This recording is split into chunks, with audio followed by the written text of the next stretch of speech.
be quiet for him to be able to volume the Yes. questions out. So I was going to try to use the mic, but I guess that's not going to work. We don't have wireless mics this year.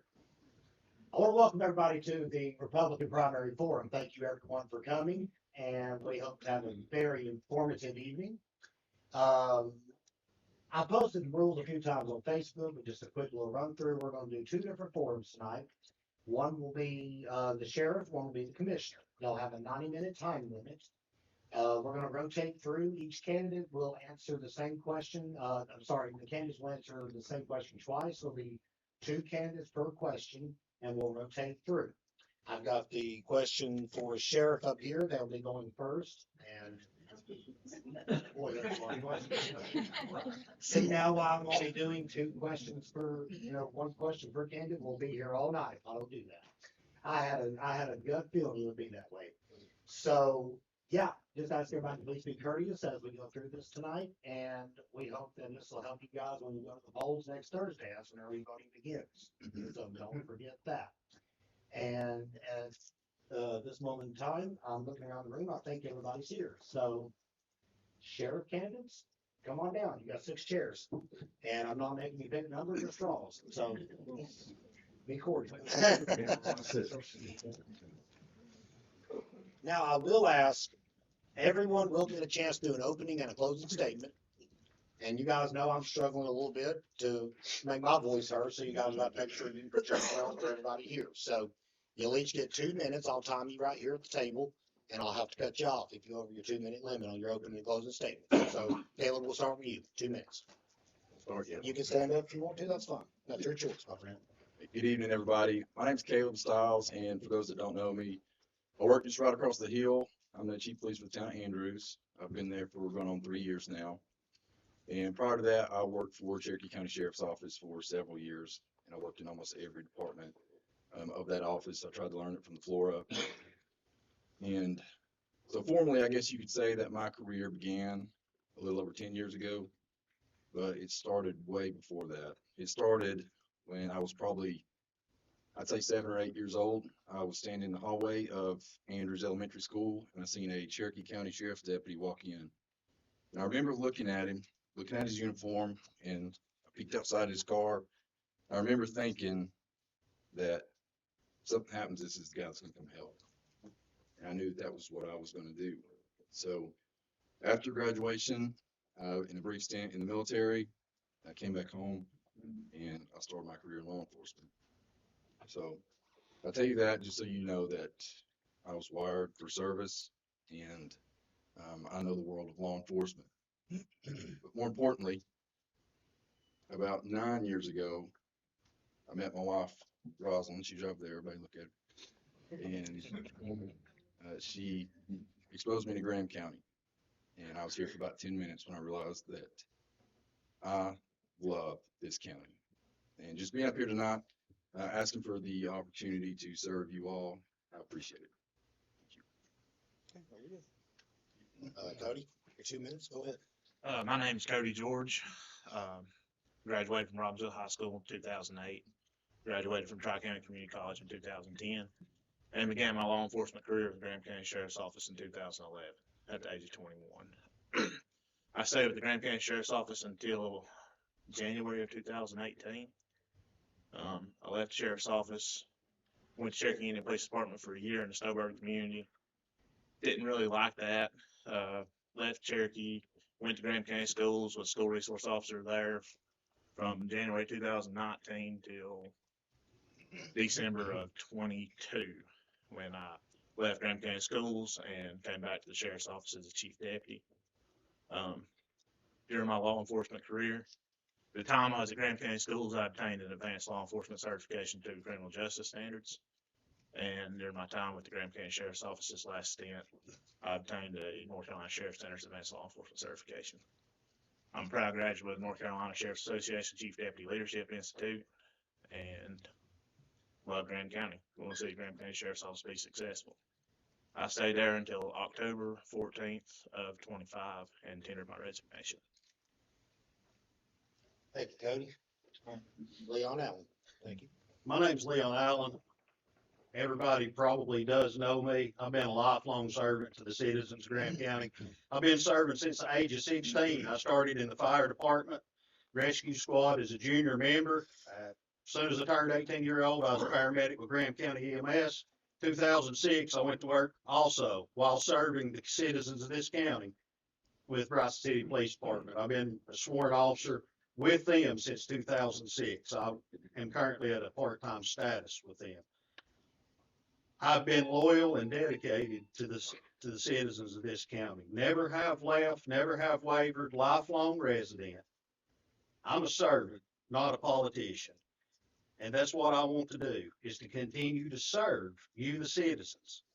And I have, unlike these, I have a working knowledge of every essential servant agency in this county, whether it be fire, rescue, dispatch, emergency management. I have a working knowledge. I know the rules, the regulations, and I can collaborate, cooperate, and we can work in unison to better serve the citizens of Graham County. And that's how I approach everything. I ask myself two questions. What do the citizens need? And how can I better accomplish their needs to serve the people of this county? Thank you. Thank you, Leon. Joseph? My name's Joseph Jones. I want to start off by saying, everybody would keep my wife's family in their prayers. Her mother passed away last night. I really looked hard at even coming to this, but they wanted me to, and she's here with me. My oldest daughter's here with me. Kind of like Caleb, my law enforcement career started at a young age. My dad was a deputy sheriff here for many years. I saw him and I thought, well, there's my hero. And from that point on, I had something in me that wanted to be a law enforcement officer. And I've been doing it since September 2005. I've been lucky enough to be everything from a patrol officer to a detective to a captain to a chief deputy to a sheriff. And the county right now it's in a really bad state. We've got a lot of bad things going on here. The drug problem's out of control.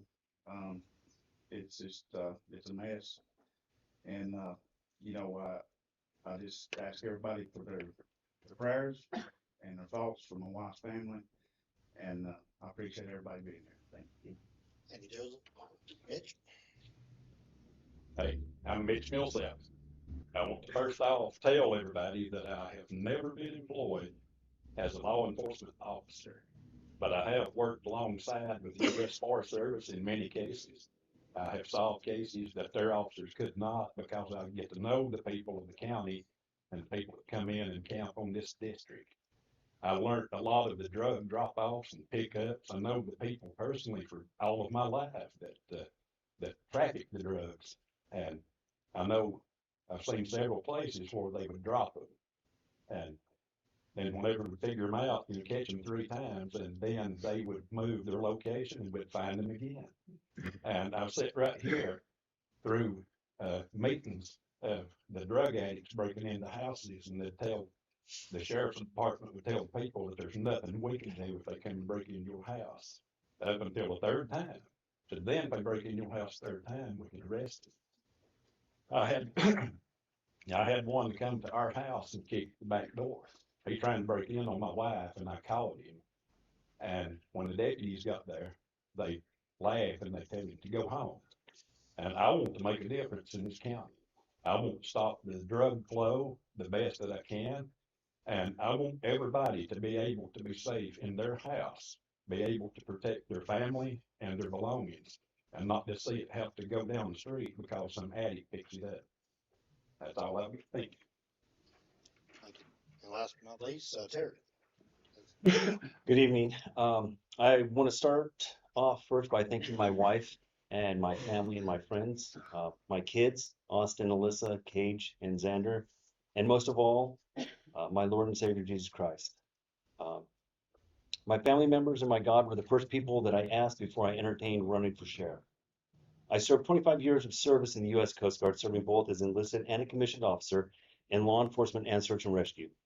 We moved to Graham County after we retired because we fell in love with it. We fell in love with Graham County and what it stood for. Having 4 kids, we wanted to afford them the same opportunity that we had growing up and living in a place that has a proper upbringing. As like all the residents here, we became increasingly aware of the obvious issues such as drugs, unsolved murders, and reckless driving.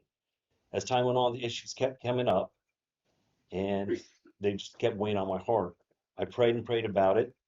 And over a year ago, I felt the calling to run for sheriff. Just when I thought my service was done, I felt God telling me, not yet, Terry, you're not done. So here am I. With many of the sheriffs in the surrounding counties, including our own, resigning or being relieved, I can only imagine there's likely a lack of trust, confidence, and faith right now in our law enforcement officials. People reportedly say something needs to change. We need to get rid of the good old boys club. Well, I can confidently say I'm the only candidate standing up here that has absolutely no ties to the community. I am doing this for all the citizens, not those that are just part of the good old boys club, those that need a voice, those that have been dealt injustices and never had an advocate. I am honored that so many of you have put your faith and trust in me, and that means more to me than winning this election. I will never stop fighting for what is right, even if I'm not elected. I have not taken a single contribution for my campaign, so there would never be any question as to my loyalty to all the citizens in Graham County. I know that some of you, that's 2 minutes. All right, well, thank you. I guess that's it. I'm sorry, my friend. It's coming. I apologize for that. All right, let's start with the questions. First one's will be for Caleb and Cody. Drew this at random from this nice, lovely basket of questions. What is your law enforcement education? And these are anonymous questions that I'm drawing from the basket, so we'll start with you two. I can repeat it. I can repeat it for you. What is your law enforcement education? I don't need 2 minutes. So my law enforcement education, it's pretty minimal to be honest with you. I went to Tri-County and graduated from basic law enforcement training in 2016. And from that point forward, my career, it really focused on canine handling. So most of my training revolved around that. So Like I said earlier, I've got a North Carolina Criminal Justice Center's Advanced Law Enforcement Certification, a North Carolina Sheriff Center's Advanced Law Enforcement Certification, and I'm a proud graduate of North Carolina Chief Deputy Leadership Institute. I know the insides and outs of the Office of Sheriff in every aspect and constitutional requirement. I was the 2023 Graham Star Best Public Safety Officer of the Year and the 2024 Graham Star Best Public Safety Officer of the Year. Thank you, guys. Leon and Joseph. How would you handle professionally criminal activity, drug theft, etc., within your own family or circle of friends and acquaintances? I won't need 2 minutes for that. I would speak with the DA and with their recommendation, whether an outside agency or the SBI do the investigation and the charges if it need be. Our agency would take the initial report, and as Leon said, most times you would reach out to an independent agency to look at that, being the conflict of interest. At that point, it would be up to that agency in the district attorney's office. Easy enough. Good deal. All right, Mitch and Terry will get the next question here. If I vote for you, do I get one get out of jail free card? First off, absolutely not. Hey, the law is the law. You break the law, you either get a citation or you go to jail. It's simple as that. It's not hard to answer that question. Even family now. My mother, I'd write her up. I'd hate to take her to jail. I'd have to call one of my deputies and I'd have them take her to jail. So Whoever submitted that question is gonna get thrown out of here. Now, I agree with Mitch. It doesn't matter if you're a 15-year-old driving without a license or you're a 93-year-old who's breaking and entering. Like, if you break the law, there are consequences, period. We're here to enforce the law. We're not here to be good old boys. We're not here to coddle and make everybody feel like, oh, well, this person used to let us do this, and like, no, that would stop. That would end. Because there is laws. Everybody in this room has voted for some sort of legislation in the state, and they have mandated laws, and we're here to enforce those laws and to make sure that people obey the law. Okay. Back over to Caleb and Cody. If elected, are you willing to fix the relationship with the Cherokee Police Department? I'm not quite sure what that's referring to, but. So there has been a lot of disconnection between Graham County Sheriff's Office as well as with the rest of the county government, as well as the Cherokee Indian Police Department. That's one of the reasons that I'm running, is because it's something that has to happen. A lot of times there's one deputy out here working at night, and their only backup is a Cherokee Indian police officer or highway patrol. So I can assure you that Graham County Sheriff's Office will have a great relationship with every outside agency as well as the rest of the county government. Cody, same question? Yes, absolutely want to work with Cherokee Indian Police Department. It comes down to a legal issue. Of course, it's going to depend on what your legal counsel says.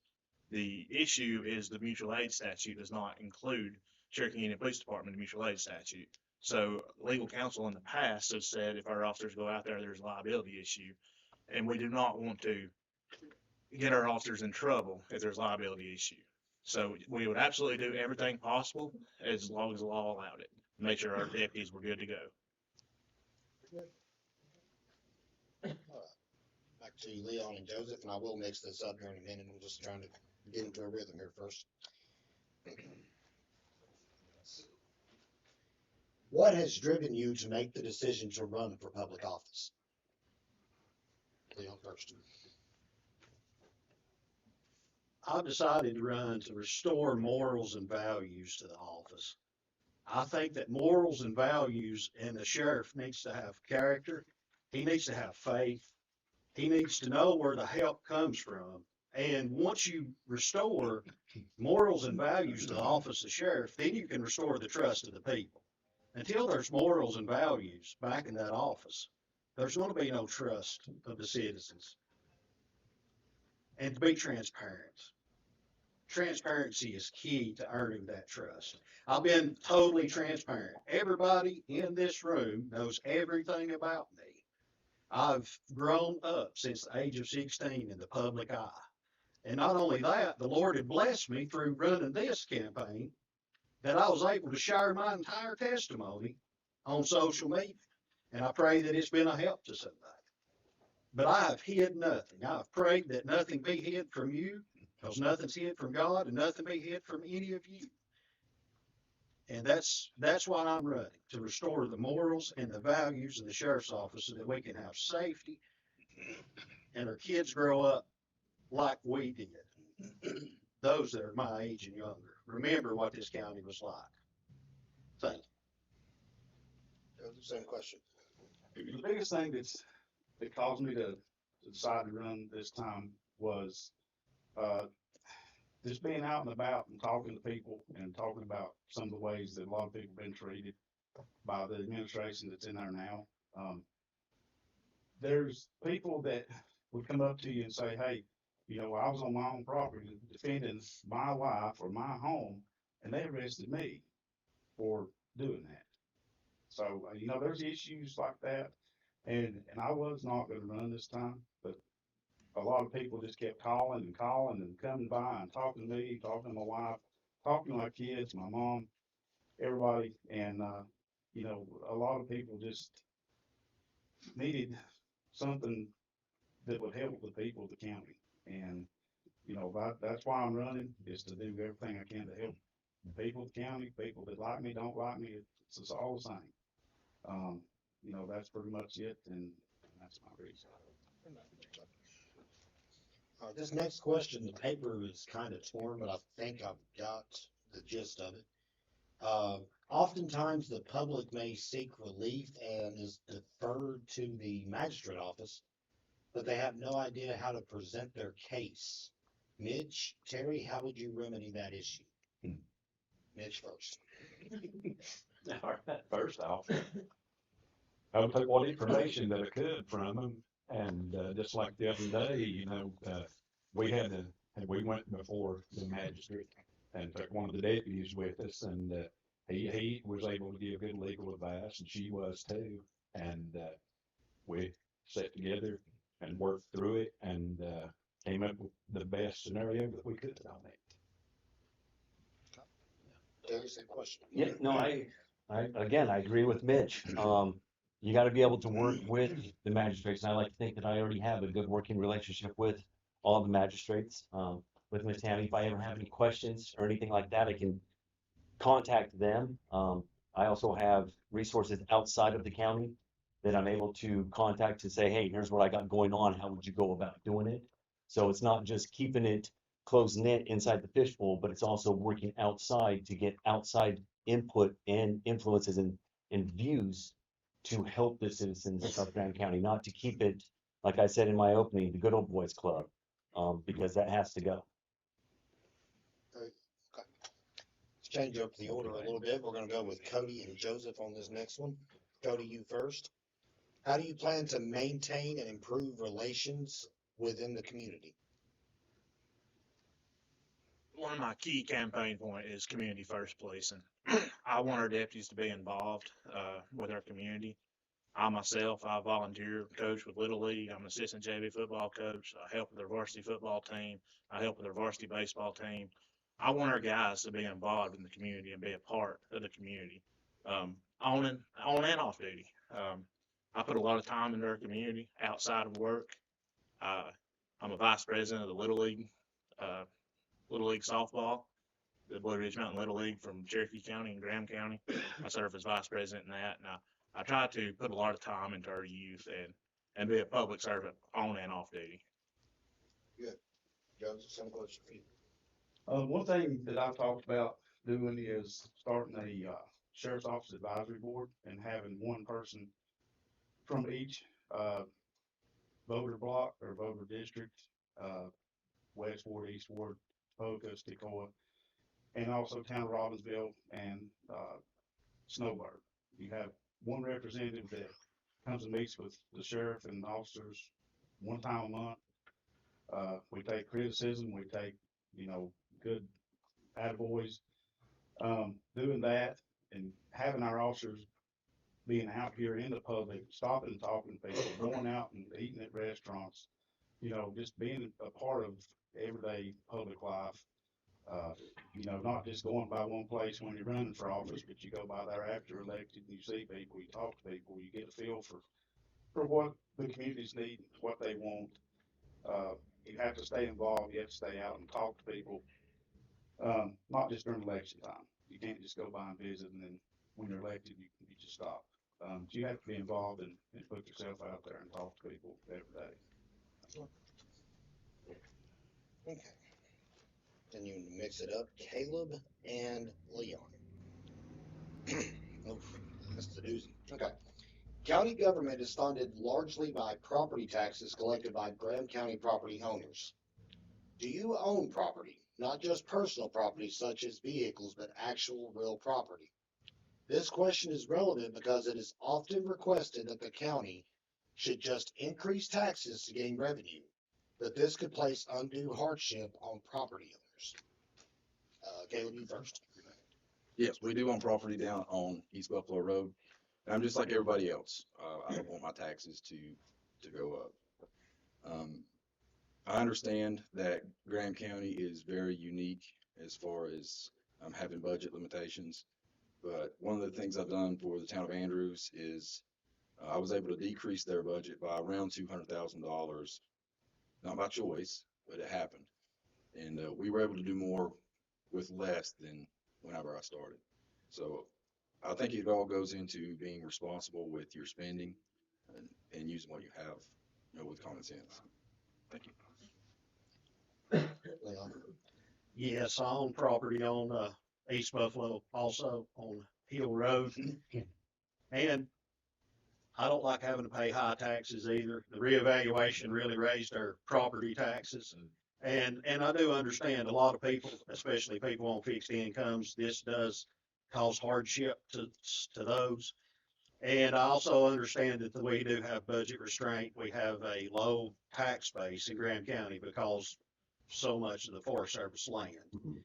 I would try to, every budget in every agency always has things that can be cut. There's always wasteful spending in every budget, in every agency.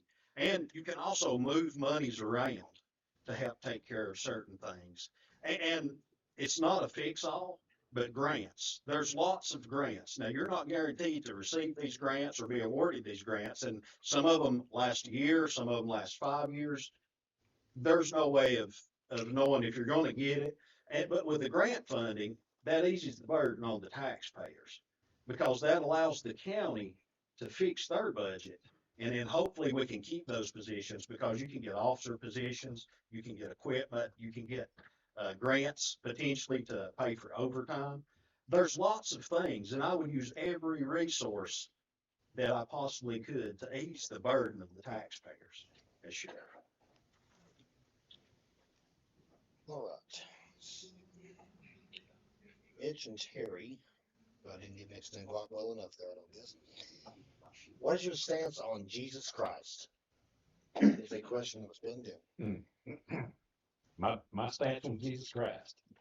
I like to say that I'm a Christian. I've lived here all of my life, and I grew up in a Baptist church, and I've not lived a perfect life.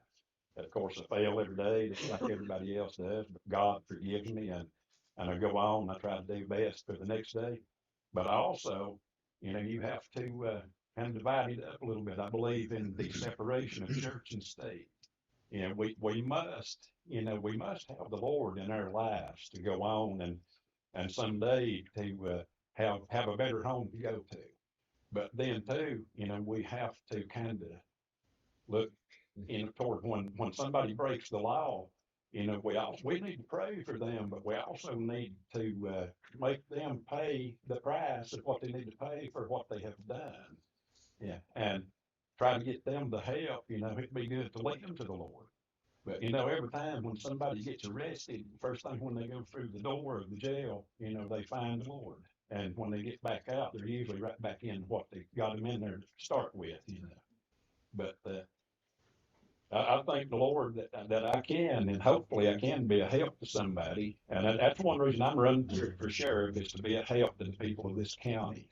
I've seen so much of the drug activity and what it has done to people. I've lost good friends to the drugs and stuff. And a lot of things could have been avoided. And I'd like I say, I'd like to see everybody get saved and be in the church and live a good life and stay away from the drugs and the alcohol and everything else. And we'll just have to go on and do the best job we can on both sides, as law enforcement and as Christians, and we'll make our way through this life good. Thank you. Terry, same question. Like my opening, I relied heavily on prayer and my family and Jesus to show me what I needed to do here. If at any time he would have said, no, just step back and take it, but kept presenting it. I spent all day praying today, hoping that I'd have the words to convey to you, voting public, to you folks. But I think that when I came here, I was a Christian, but after being here, I found more faith and love for Jesus being here than I had ever had. And I attribute that to Graham County, the people here, the church that helped me find my faith. And I give it all to him. And, there's a lot of people who say like, oh, I'd be willing to die for my brother, but would you really? And I would honestly step in front of a bullet to protect my brother and to die for Christ. So, I mean, take that as you will, but that's my own personal belief. Excellent. Thank you. All right, we'll keep going, mixing it up here. We'll go with Terry and Caleb on this question. We'll start with Terry. Can you share an example of a time when you had to make a tough decision under pressure, and how did you handle it? Very perfect. Tough decision. I was probably about 25, 26 years old. I was stationed up on Lake Erie doing international patrols on the Canadian border when we got a phone call for a vessel. A family of 5 was sinking, and we got to the boat. They were taking on water. It wasn't that bad. But then all of a sudden, everybody rushed to the back of the boat and it started going down. So I had to decide whether or not to get the people off the boat, try to save the boat. And it was a split decision. Secondly, boom, you're coming off the boat. And as we got the last guy off the boat tipped up and went down. So, being in those stressful situations like that, like you don't have time to contemplate and phone a friend or reach out and try to get advice. You have to just make that decision. That's just one example of saving lives, um, or having to clear different types of facilities or enforce maritime law out on the high seas and stuff. Like it was constant for 25 years, which is why I'm very confident that being able to make those decisions, split second decisions, is one of my strongest attributes. Caleb, same question. I usually don't talk about my experiences with calls that I've went on in the past, but for the purpose of the question, I will tell you a story. One night, I worked for Cherokee County, and I responded to an unknown problem call. And when I got on scene, the details were that there was a male individual in the house. He was high on methamphetamine, been awake for a few days, and he had a firearm and wouldn't let his family leave. Well, as the night went on, we were able to get small children and the wife out of the house, and we were trying to take the individual into custody. And as I was walking up to the house, he came to the door with a firearm. And it wasn't pointed at me, it was pointed down, but mine was pointed at him. And when I tell you that there was no more pressure on my trigger before that my gun would have fired, there wasn't. But I was trying to talk to this individual, and I knew him very well, and I knew that this wasn't who he was. He was just wrapped up in addiction. And I was able to talk to him, and he put his firearm down. But I ended up getting in trouble for not pulling the trigger that night. But I'm glad that I didn't. That was a night that I made a tough decision. Thank you. Thank you.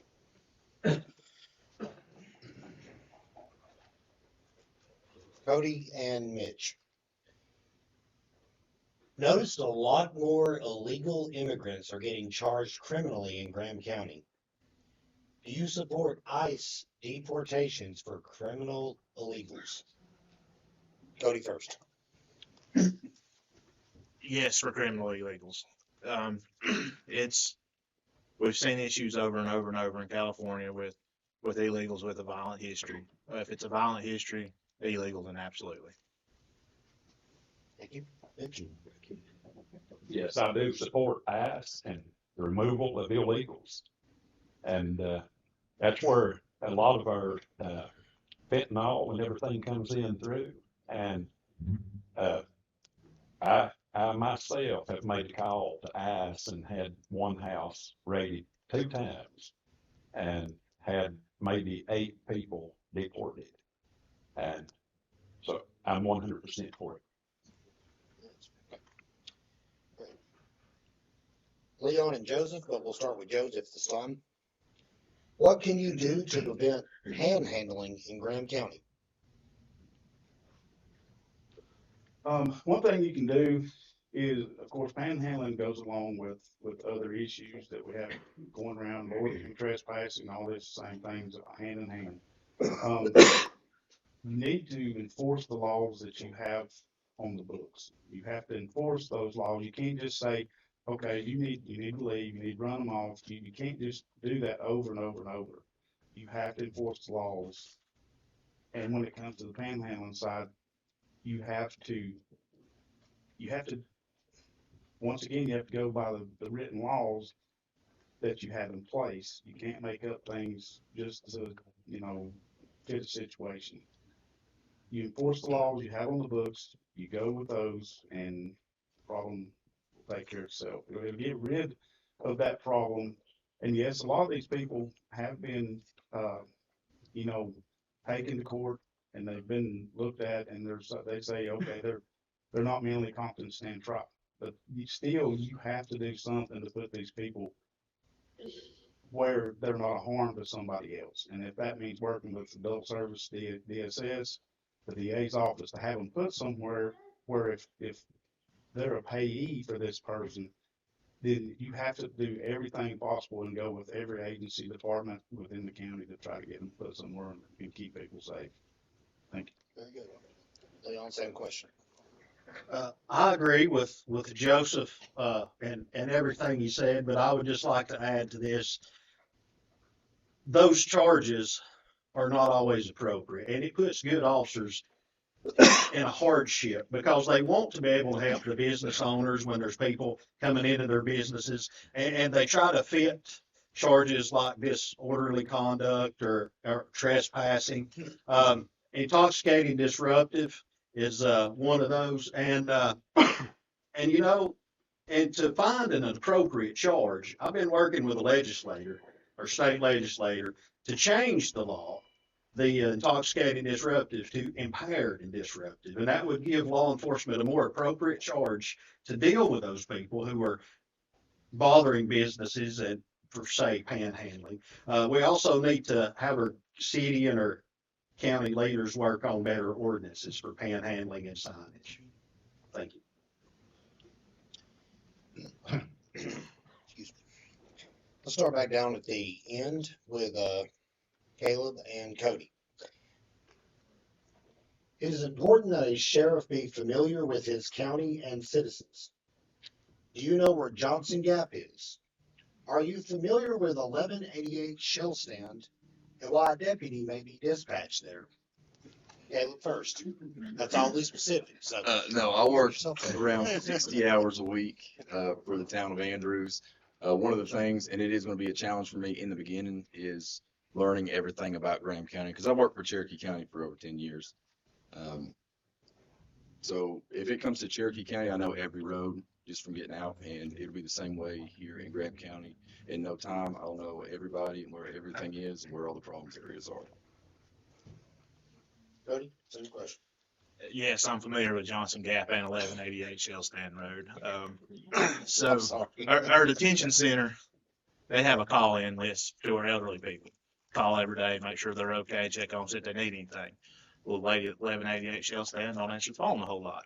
So about 3 times a week, our patrol guys is over there checking on her, talking to her, making sure everything's okay. Those that don't know where Shell Stand is, it's off Panther Creek Road. Thank you. All right.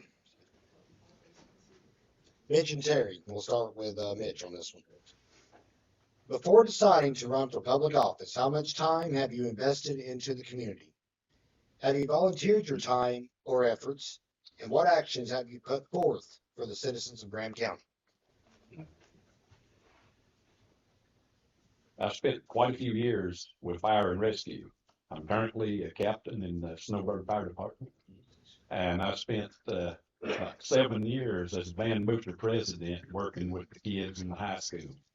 And a lot of them, you know, they had, you know, stepmothers and stepfathers and all this and that, and they wouldn't attend their functions. And when my son graduated, they kept on wanting me to stay. Stay 1 more year, please, 1 more year. I said, okay, I'd stay with them, you know, because I guess sometime I was the closest thing they had to a father. And I've also volunteered, you know, I donate firewood to the community through the sheriff department and everything else that I can to support the community. I've took my equipment out and I've helped people with jobs and I've not charged them anything. And I've tried my best to help every place that I can. Very good. Terry, same question. Since we moved up here, my wife and I, we've been very avid in donating our time to several different families throughout the community, not the community as a whole, but taking in families, and trying to help them better their living situations, bettering their kids, helping their kids get better education. We've coordinated roadside pickups because I don't know how many of you drive around town anywhere and not see trash alongside the road. So, you know, we're constantly trying to, you know, get people together to help just simple things like clean up trash on the alongside the road, volunteering time at church, just helping out with the Boy Scouts, trying to get that troop back up and running, and helping out with anytime anybody needs help, girls wrestling, the football team giving handing out dinner to the football team and stuff. So we don't do it for accolades. We don't do it for recognition. We do it because that's what God has put on our hearts, to help the community. And like I said before, like God put on my heart that the best way for me to help this community is to be in the role of sheriff, to help get it sitting on an even keel again. Very good. Thank you. All right. Joseph and Caleb, and we'll start with Joseph on this question. Homeless, drugs, community participation. What are you going to do with these issues? Joseph first. A lot of the homeless goes back to the same question as the panhandling and the loitering and all that. We see it every day with folks that are walking around that we know are homeless. We see them out in the cold weather. We, in the past, we've worked with DOT to have signage put up to the bridges to where they can't sleep and live under the bridges. There's a lot of things that make it tough to deal with these folks because a lot of the times they don't want help. In the past, I've actually taken a man and a woman. They were a couple. They were living under the bridge at 5 Point. I brought them to the jail on Thanksgiving to feed them a dinner. We got up here and they said, "What are we doing here?" I said, "Well, I brought you up here to feed you a meal." They said, "No, we're not eating jail food." And they got out and walked off. People have to want help. They have to want it before you can do anything with it.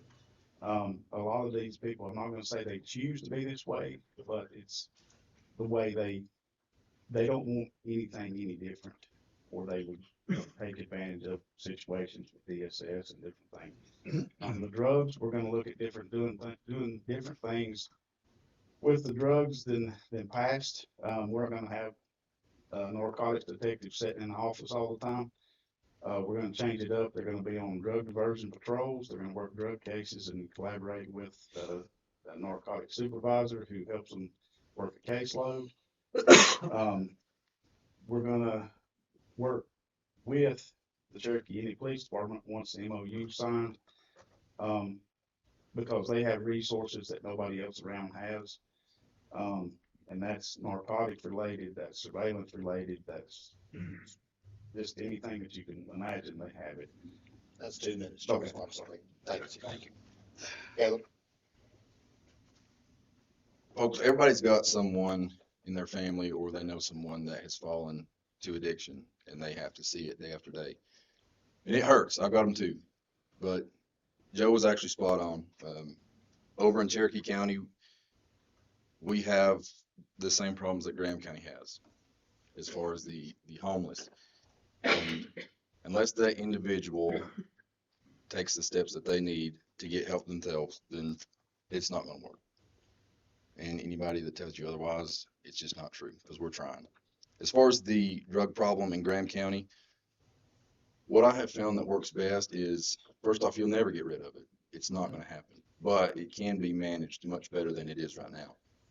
What I've found that works best and what we're going to do is we're going to work with outside agencies and try to get it stopped before it gets into the county.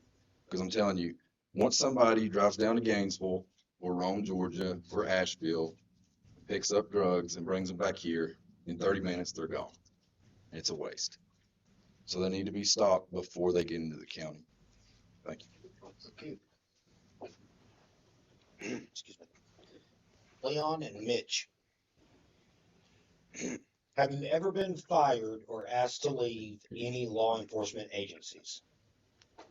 That's just Leon first. I'm sorry. That's the question I drew. Simple no. I've never been asked to leave or fired from a job, but if you've heard my testimony, I did quit a job, and you know why. Good enough. Did you? There again, no, I've never been fired from any job. I have had a few of them that I have left to only improve on the next job. Easy enough. Cody and Terry, start with Cody. What are your thoughts on term limits in public office? Do you feel that those should be applicable to larger scale office, like state and federal government, or are they necessary in smaller county governments as well? As far as speaking for term limits office of sheriff, I do not think there should be one. I think if the sheriff does a good job, the guys that have dedicated their whole career here deserve stability. This is not about one term. This is about multi-term, giving back to the people that's dedicated their career to Graham County and trying to do what's best for Graham County. You know, I agree with Cody to an extent. A lot of the problems in the counties surrounding us are just that. They weren't given a term limit, and power goes to people's heads. And people get too comfortable in the position that they're in, and they think that they're above the law. So do I think that there should be a term limit? Yes. Do I know what that term limit would be? That would be for the people of the county to determine. They limit the power of the president of the United States to 8 years because they don't want him to have that power. And that should be the same for the sheriff in any county because they do have the ultimate power. They have the autonomy to do basically whatever they want until they get caught. And as you can see what's going on around us and in us, like you get that power, you think you're above the law, but you're not. None of us up here are above the law. And that doesn't just stop at the sheriff, it goes throughout the whole department on every side of us. So we all need to be cognizant of that. And if elected, I wouldn't do more than 2 terms because of the fact that it has to be cut off. There has to be new blood that comes in with new ideas, fresh thoughts, and the ability to bring up the next generation of law enforcement through the county and through the community. So my thoughts. Very good. All right. Back to Caleb and Cody. As sheriff, how will you handle internal conflicts or external pressures? Would you ever resign if the job becomes overwhelming? Caleb, you first. I'll be short. Any internal conflicts within the office of the sheriff, it will be handled by myself. And no, I give you my word, no matter what, I will never resign. Thank you. Pretty short. Same thing. Any internal conflict is going to be handled, and no, I will not resign. Easy enough. All right. Leon and Joseph. Leon first. How will you pursue and enforce illegal drug use? Leon first. First and foremost, like I've said from the very beginning, I would divide the county into patrol zones. And by doing that, the officer presence will be more, and they'll be more vigilant, and they'll be able to build a rapport and build the trust of the community in their zone. And therefore, they'll be able to receive tips.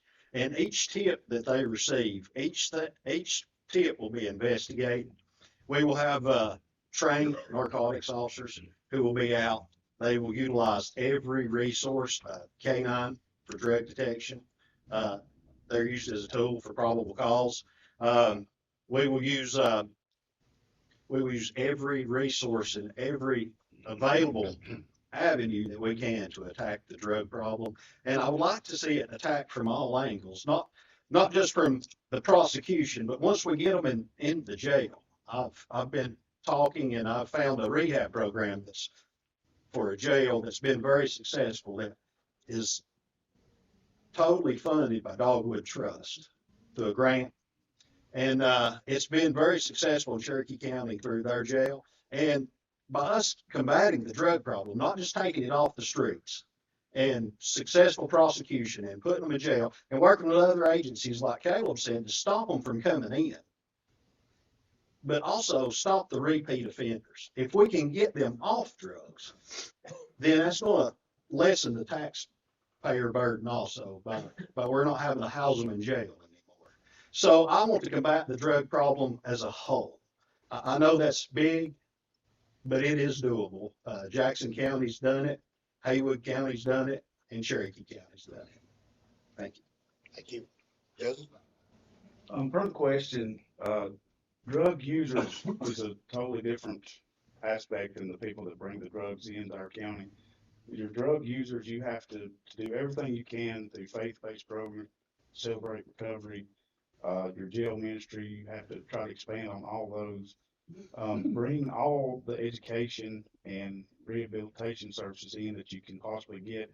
I know it's hard with the jail in the shape it's in now to get those actual services that help people. But as far as the users go, you have to try to do all that. But of course, you have the criminal side. You have to continue to put these people in jail, charge them, and let them go through the process.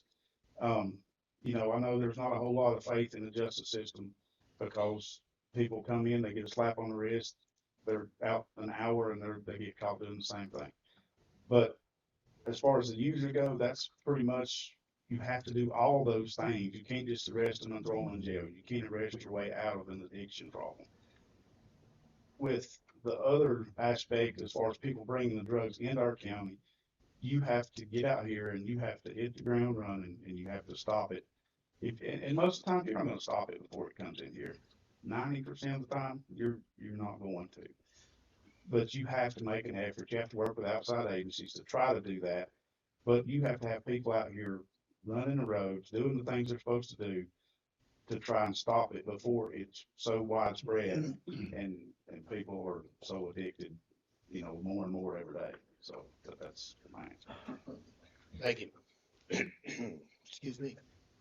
Richard Terry, what are your thoughts on random drug tests of deputies? Pitch first. That is a must. That'd be the first thing. It would be a random mandatory drug test for all employees through the sheriff department and the jail, and none would be exempt from it. Terry? Nope. For 25 years, I was part of an organization that it was mandatory drug testing, and it was random, and it was zero tolerance. So I'm a true believer that you can't enforce the law if you're breaking the law. So absolutely, there will be mandatory drug tests, and there will be, spot tests like pop-ups every now and then, and it would be immediate removal of your position. There wouldn't be any fighting it. There wouldn't be any like, oh, well, we'll let it slide this one. No. I came from a society where it was zero tolerance. Now, I'm not against people if they want recreational. That's their own thing. That's between them and God. But for deputies, it is mandated. It would be mandated through me that zero tolerance. Excuse me, I'm so sorry. All right, I'll stay with you two. I'm sorry, I've had a cold for like a week. I've been trying to find it. I'll stay with you two. We'll start back and we'll start with Terry on this one. If you can legally own a firearm, will you deny a concealed carry permit? Terry, you first. If a person came to me and they can legally own a firearm, possess a firearm, and they have completed all the prerequisites and the requirements to have a concealed carry, and they have the aptitude, the mental capacity, no, there'd be no reason to deny them a concealed carry permit. As a Second Amendment sanctuary county, I mean, like that's one of our God-given rights under the Constitution is the right to bear arms. So, no, if as long as they meet the requirements, that says they can. Enough, Mitch. And I agree with that. If they've never been convicted of a felony or charged with a felony, there's no reason why they should not have a concealed carry permit with the proper training. Okay, thank you. All right, work down the line. Joseph and Leon, we'll start with Joseph on this one. If elected, what are your top 3 priorities for the sheriff's office during your first term? Probably the top 3. The first is going to have to be personnel issues. I know they're very short-staffed at this time. A lot of that has to do with pay. A lot of it has to do with morale. That's been going down over the past 3 years. And then, of course, you've got your drug issues that you're gonna have to start that day one. You're gonna have to start that continuously and day in and day out. And the third thing is probably gonna be community relations, community involvement, getting back out in the communities and talking to them and seeing where the issues really lie. And get them involved. Let them be involved. They may have the the tag number you need, they may have the description of a car you need, they may have that vital piece of information that helps you, find and solve problems that's, pretty much really bother not one community or another. But that'd be it. Thank you. Thank you. Leon? The very first thing that has to be done is we have to restore the morals, the values, and the trust of the community. That's the first thing we have to do. The next thing, we have to be involved in the community and with community engagement and be transparent, because we have to build that trust. There has to be a trust amongst the law enforcement and the citizens. Law enforcement can't function well without the help of the citizens. And I'd also fight the drug problem and just be involved with the schools and just make sure that everybody's got the proper training. But the hardest thing and the most important thing is the community involvement, building the community's trust, regaining that, being transparent, and repairing all the relationships with all the agencies within the county and without the county and with the commissioners. That way we can get the funding that the sheriff's department needs. We've all got to be able to work together at the end of the day. And we have to be able to work in unison to be able to serve the people of this county. Thank you. All right. Cody and Caleb. Cody first on this one. It's a simple question. Do you believe in Jesus Christ? Yes. I attend Blessed Hope Baptist Church every Sunday that I possibly can. I've been a born again Christian since about 8 years old. Yes, I do. I gave my life to Christ when I was 25 years old down here at Lone Oak Baptist Church. Thank you. Yeah, I know. It went down a while ago. Thank you, though. All right. We'll stay with you two. I'm sorry. I'm laughing because it's going to be a great question. Caleb and Cody, will you keep the vote if you're elected?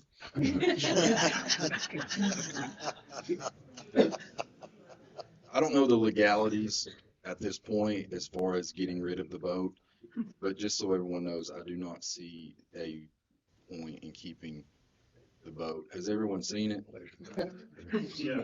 Yeah. That's it.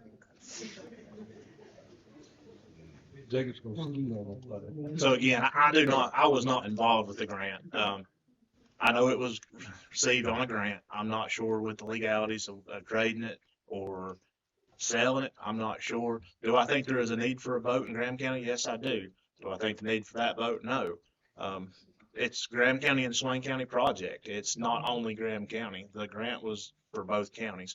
We have 550 houseboats on Fontana Lake that Swain County and Graham County Sheriff's Office are responsible for calls for service on. And we need something to be able to go out there and respond. Again, do I think that is the one for the job? No. But I cannot say. I'd have to look at the grant and see if we could trade it. Thank you. Okay. Leon and Joseph. Somebody printed off the general statute for animal cruelty in North Carolina. I'm not going to read all of that, but they're more or less asking if that would be enforced if you were the sheriff. Speaking on the intentional cruelty being a misdemeanor, malicious cruelty is a felony. Would you enforce that if you were sheriff? Leon first. When it comes to animal control, that is a big problem here in the county. And yes, we definitely have to enforce what laws we have, whether they be ordinances or North Carolina general statutes. If we receive a complaint, they are to be investigated, and if need be, charges and then prosecution. But again, the animal control issue is a major issue, and it begins with responsible pet ownership. And again, in North Carolina, animal control, which I've been hearing a lot about people on animal control. In North Carolina, it can fall under the sheriff's office, the Department of Health, or a standalone agency. And I've let everybody know that I believe it would be better as a standalone agency, or in the health department, I believe that they could receive more grant funding if they were their own standalone agency or under the health department. Thank you. Joseph? When it comes to animal cruelty, I agree with Leon. you know, we have to enforce the laws that are on the books as far as anything, you know, that's listed as a general statute. We have to do that. We have to investigate each complaint on animal cruelty and neglect. As far as animal control issue, again, I agree with Leon. It needs to be a standalone. I don't think it needs to fall under the sheriff's office. It needs to be a funded position within the county. I think definitely, but I don't think it needs to be under the sheriff's office. All right. Mitch and Terry, how long have you been a registered Republican? Mitch, you first. Since I was 18 years old. Easy enough. Terry? When did I register? 18, 19. I joined the service at 17, so I wasn't legal to vote when I first started serving. I think it was when I was 19 when I finally transferred and I went home and renewed my license. How long have I been a registered voter here in North Carolina? Since 21. And it's been a Republican ever since. So. A lot of questions revolving around that particular topic, actually.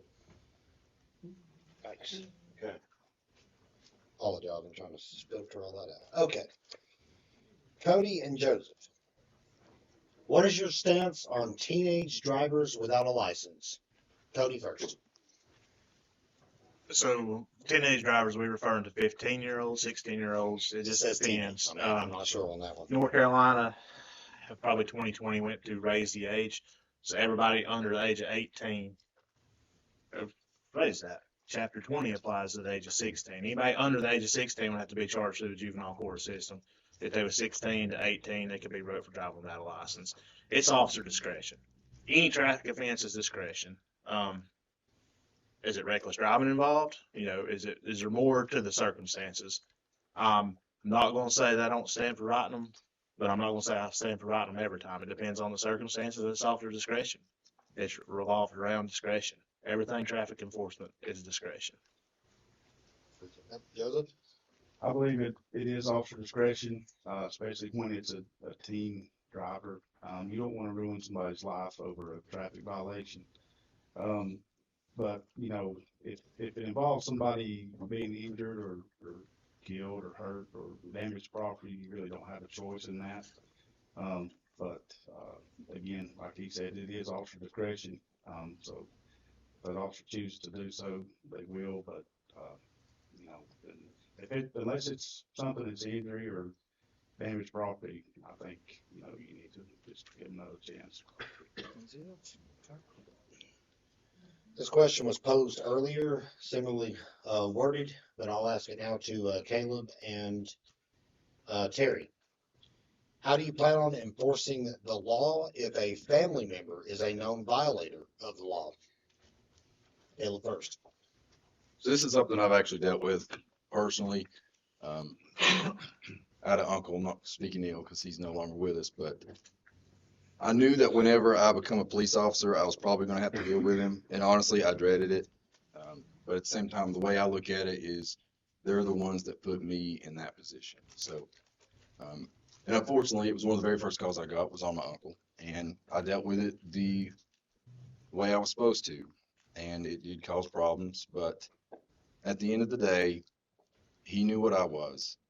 And he made those decisions. So as far as issues within my family, no. I have no issues with that. No, I agree. I've gone over and over this with all my kids and my wife and my kids' friends. I don't want to sound callous or harsh, but if you break the law, you're going to get what you get. There's laws are meant to be followed. If you break them, if you driving underage, you're going to get a ticket. Especially for my kids, because of the fact that they know that I hold them to a higher standard than I do anybody else, because they have to be held to that standard, or else they will be no better than the kids who run rampant and just do whatever they want. So yeah, no, I hold them all accountable, even my wife. Sorry, honey. I'm sure she appreciates it. All right. Leon and Mitch, How would you handle an illegal license check by an individual deputy? Leon first. My officers would be properly trained and they would be no illegal license checkpoints set up. Thank you. I encountered this one time. I was stopped by a deputy at an illegal license check at night, and he even demanded and cursed me, hand me your whole wallet. And I wouldn't do it, but as that being a lesson to me as a sheriff, none of my deputies absolutely would conduct themselves in that manner. Right. We're running a little bit ahead of schedule and I'm down to my last question. So I'm going to ask each of you the same question.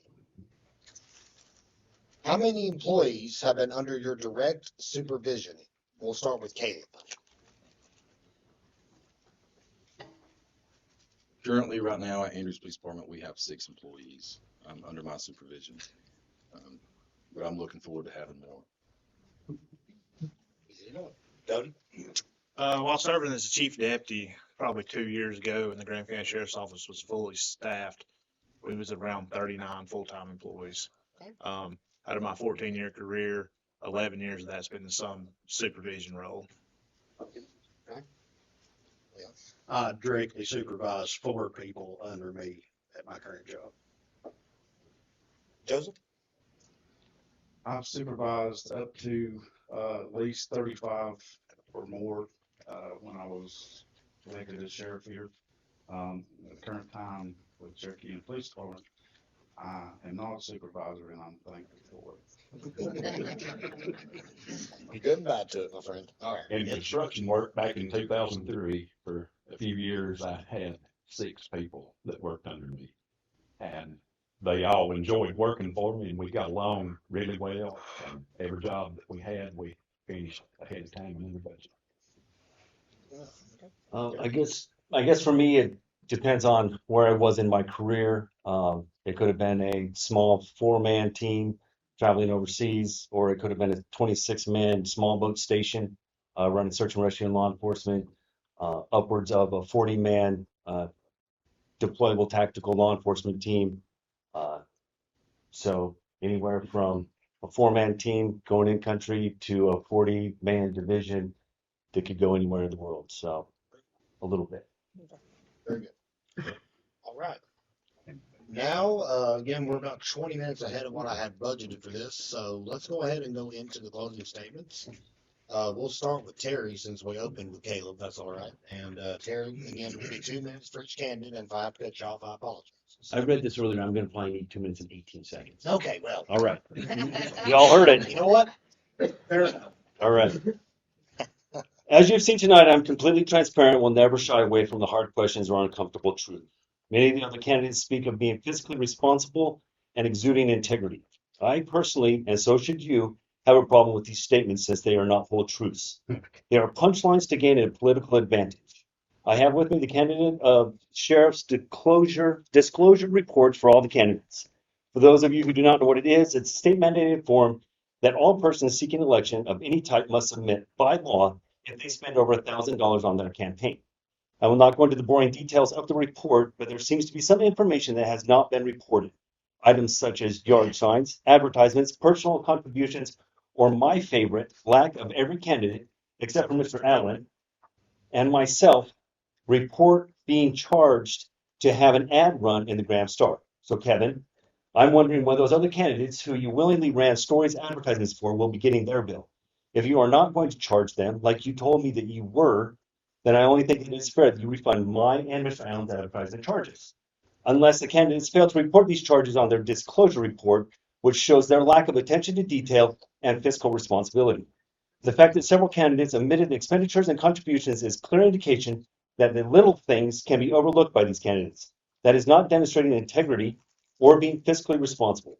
Having integrity means that you do the right thing when you see it or learn of it, not waiting to use it when you can grab votes. With the current state of the county and the surrounding towns and counties, it begs a person to wonder if this is what Graham County wants in their sheriff. Someone who overlooks the little details like a yard sign, or the trunk or treat, or parades, or even taking out an advertisement during a local Christmas event and then not reporting it. There's no telling how long this corruption and lazy sense of law enforcement has been going on, but it didn't just start in August of last year. It's been going on for the past several sheriff administrations. I will close with this. If you want change and you want fairness, there's only one option on the ballot, Terry Gray. Thank you to all the citizens of Graham County for affording me the opportunity to speak before you, and I'm honored that you would consider me to lead your law enforcement department here at home. God bless. 17, not bad. Okay. Mitch. I won't make that long. I just want to say that no matter what, I'm completely honest and upright with everybody. And I just want the chance to improve the community and to help each and every one of you. And I hope that I can get to serve as your sheriff and be a sheriff that you all will be proud of and that you have voted for. Thank you. Thank you. Joseph, 2 minutes. It's my honor to be able to run for Graham County Sheriff again. I thank everybody that's reached out and everybody that has supported us during this campaign. We've had a lot of folks that have reached out, and it's actually been very humbling for people that have done that. I want to be the sheriff to help people, to be there for people, and to try and give answers to families when they need them most, when something's happened to a loved one. We've got to do this thing together. We're all in it together. We have to work hand in hand and do what we can. We can't make any promises. We're going to do the best we can. That's all we can do. And going back to Mr. Gray, I have not put an ad in Grand Star, so I have not paid for one yet. So that being said, I appreciate everybody coming and look forward to possibly serving as your sheriff. And thank you for your time. Thank you, Joseph. Mr. Leon. Before I start, I paid you the Graham Star for a service, and you rendered that service for me, and I appreciate it. I don't want a refund for that. I just want to thank everybody for all the support. Everybody knows me. Everybody knows where I stand on the issues. I'm a servant. I've been serving these you people for 30 years here loyally with love in Graham County. Am I qualified? I'm BLET certified. I've got various law enforcement certifications, including advanced SRO certification. I've got roughly 20 years in with the Bryson City Police Department. I believe in restoring morals, values, trust, and being transparent. Once you get all that, everything else will start falling into place.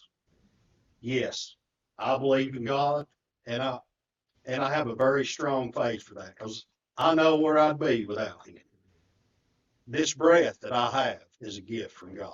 When I was an officer, full time, I carried 3 things with me all the time. I'm going to share these 3 things with you. I carried a Bible in my pocket. It was a pocket Bible. It wasn't this one. When I went to part-time, it was ratty, torn up, falling apart. My middle son, Dylan, asked for that when I went to a part-time status, and I gave that Bible to him. Carried a copy of the United States Constitution, because as sheriff, as an officer, it's your job to protect the people's constitutional right, and you defend that. And enforce the North Carolina general statutes fairly. I carried those 3 things with me everywhere I went while I was an officer. The Bible kept me grounded and rooted, gave me comfort, because I've lived my entire life high stress, critical incidents where I have to make life or death decisions in a matter of seconds. They don't just affect me, but entire families. And I'm used to that. And I just ask that you just pray that God's will be done in this election, in my life, and the lives of these people. And you've heard us. The Bible says, for out of the abundance of the heart, the mouth speaketh. So you've heard where people's heart's at tonight. And I just want you to thank you, and may the good Lord bless you. Jody. So I'm gonna start out with the disclosure reports. Yes, I have ran an ad the last couple of weeks. My report's not due yet. It will be turned in when the reports are due, but neither here nor there. I know our county. I know our people. I know our issues. I have trusted working relationships with county leaders, from county commissioners to the school board, to the school superintendent, assistant superintendent, principals. I can pick up the phone right now and they'll answer the phone. I know our people. I know what it's going to take. I can honestly say there's nobody in this room that wants to see the Graham County Sheriff's Office be more successful than I do. Even though I'm not part of it right now, it's still part of me. And is this 4 to 8 years sooner than I ever expected? Absolutely. But I have nothing to lose, and I want to see the Graham County Sheriff's Office be successful. Thank you. Caleb? So there's been a lot of questions asked tonight. I appreciate that. But now we're going to be realistic, and I will ask, we've got a problem, don't we, in Graham County, as far as law enforcement. Somebody has got to step forward for public safety in this county. And folks, I'm going to tell you this right now. I'm not doing this for me. I'm doing this for each and every one of you and your families and these officers and their families. This nonsense that we've dealt with for years, it's going to stop. All right. I appreciate you all giving me the time to talk tonight. I hope you all have a good weekend. All right, everyone, this is your Republican primary candidate for Graham County Sheriff. Let's have a nice hand for everybody.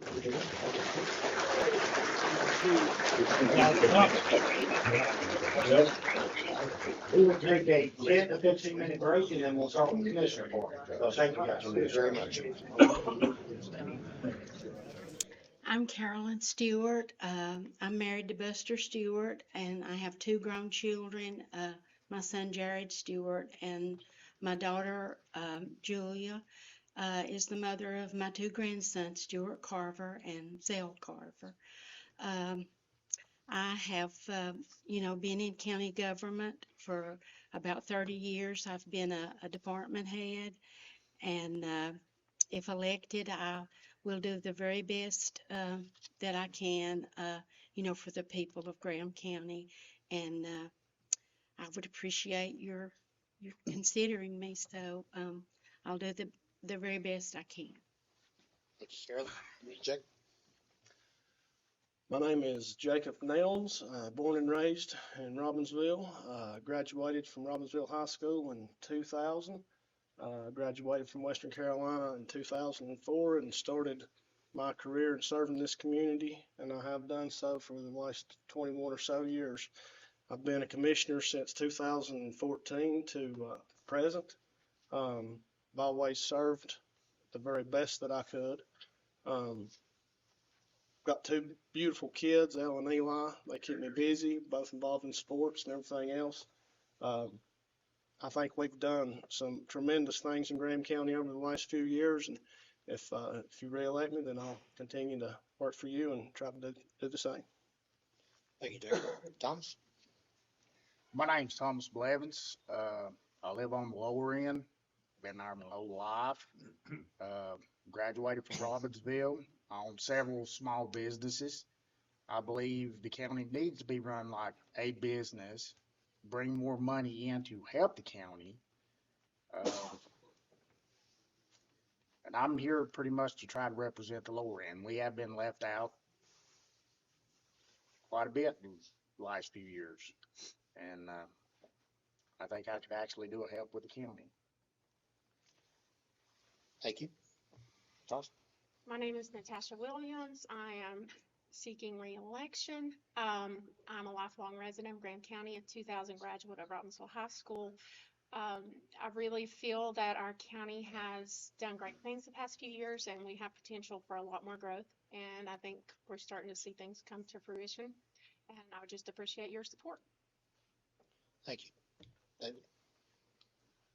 Name's David Schuler. First off, Miss Tammy, thanks for allowing us to be able to come here to the courthouse to have this forum. Thank you, Mr. Hensley, for moderating this to where people get to know what some of the issues we're facing here.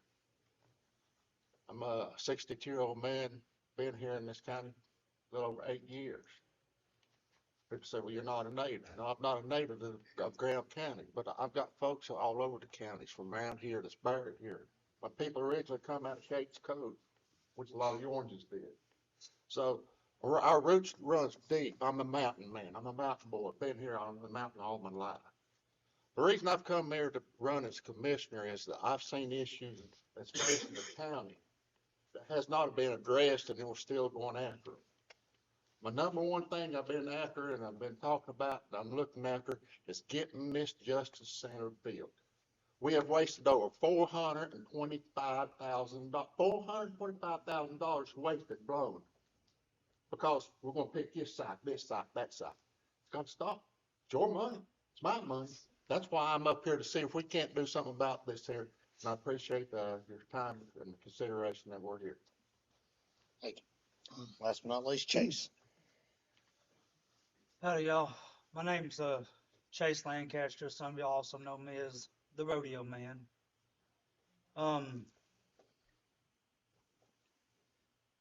To start off with, there's some things I do need to clarify with the community.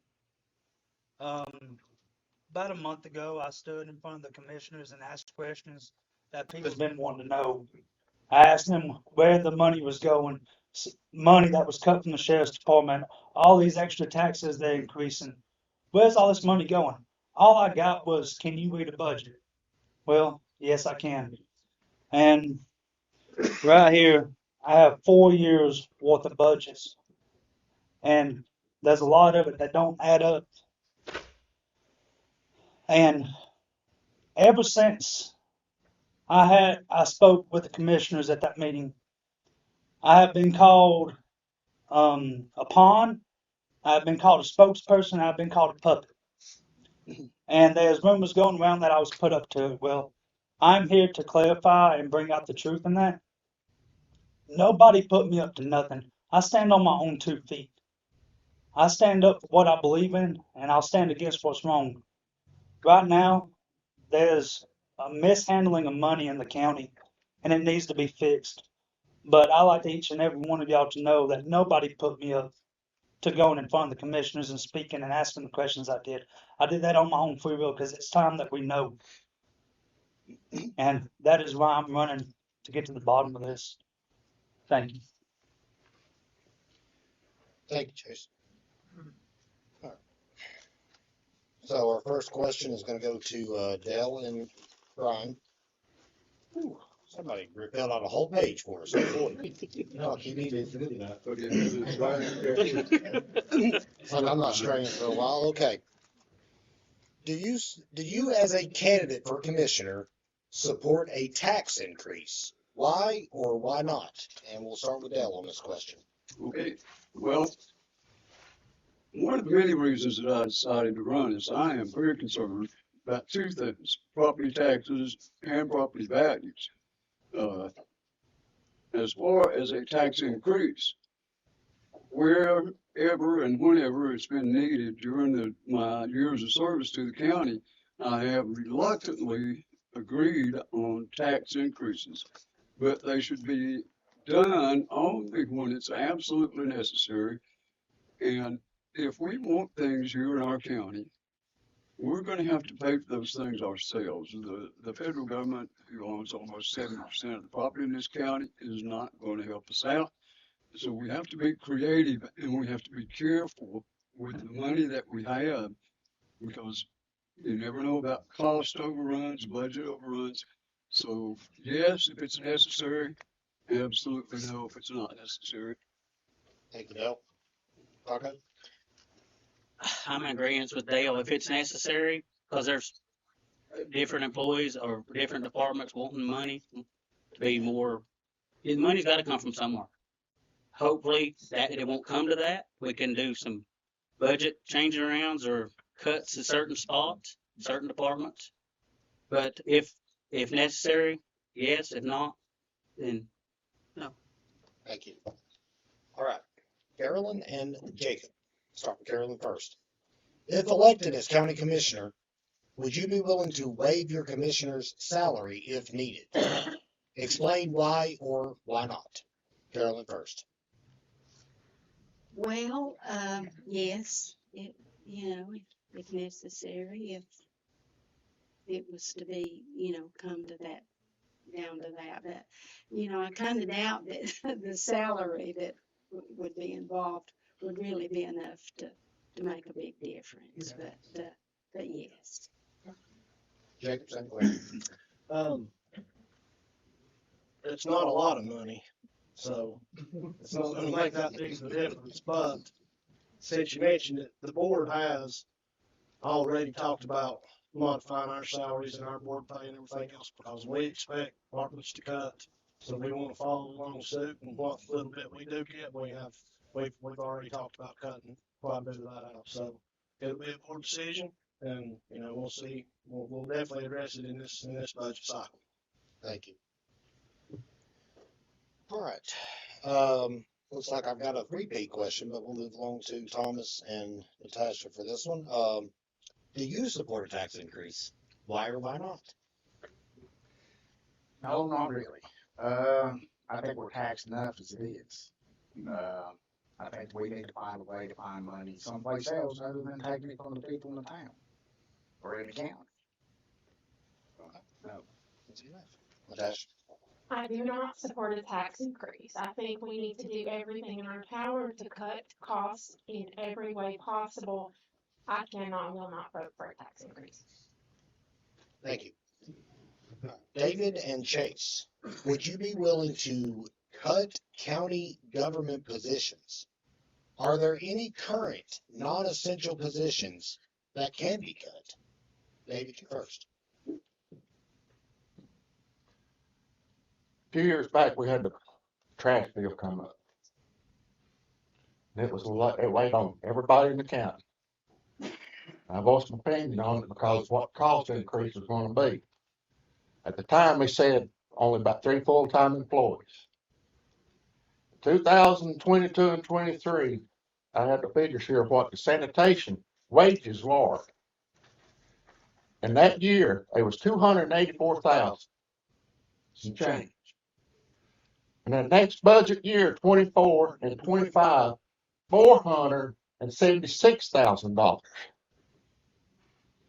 $151,000 increase in that one cycle. Do we not think that we can change and cut budgets in places in these jobs that we have? I think we've all been around and watched people and see how they work. I worked in county governments before. I worked for the state of North Carolina. I worked for the city of Asheville at the time. And I know what it's like. I was a superintendent for a large paving company over in Hendersonville for many years. I know what you got to cut. You can't always just sit here and say, here's your blank check. We don't have blank checks here in town, in Robbinsville, here in Graham County. We've got to be more responsible for what money that we have and how we spend it.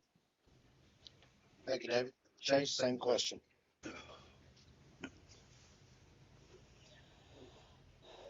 Cutting, cutting employees and stuff from the county, that is the last thing I want to do. That will cost people jobs. I firmly believe that if we dig deep into the budget and we look at some numbers and figure out where the missing money is going, which I have found a lot of missing money, we wouldn't have to do that. There's people up here in the county that is collecting 2 to 3 different paychecks from the county. Do I necessarily agree with that? No, but them certain people that get raises every year, and the middleman are left to the side, like the officers. Graham County Public Library, there's a lady in there that's been a service to the county for nearly 13 years and only making $12 an hour. But that is the last thing I want to do is take jobs away from people. And that's all I have to say. Thank you, Jason. All right. Mixed up a little bit. Dale and Carolyn, this question's for you. If elected, what will be your top budget priority in your first year? What would you cut or fund to pay for it? And why should taxpayers support that choice? Dale, you first. want to ask you to repeat that because it's a multi-part. It is, yes, sir. If elected, what will be your top budget priority in your first year? What would you cut or fund to pay for the budget priority? And why should taxpayers support your choice? I think the first thing I would do, if elected, I would try to sit down with folks and take a look at the budget that's in place whenever I would go into office. From that point forward, I would look at each department individually and see if there were areas where things could be cut. If the county lays people off, cuts jobs, it's kind of a catch-22 situation because the county does not pay into the unemployment insurance in the state of North Carolina. So when the county lays someone off, they have to pay 125% of that unemployment benefit that they're going to get. That comes out of the taxpayers' money, so none of the insurance things. So last part of it again. How would you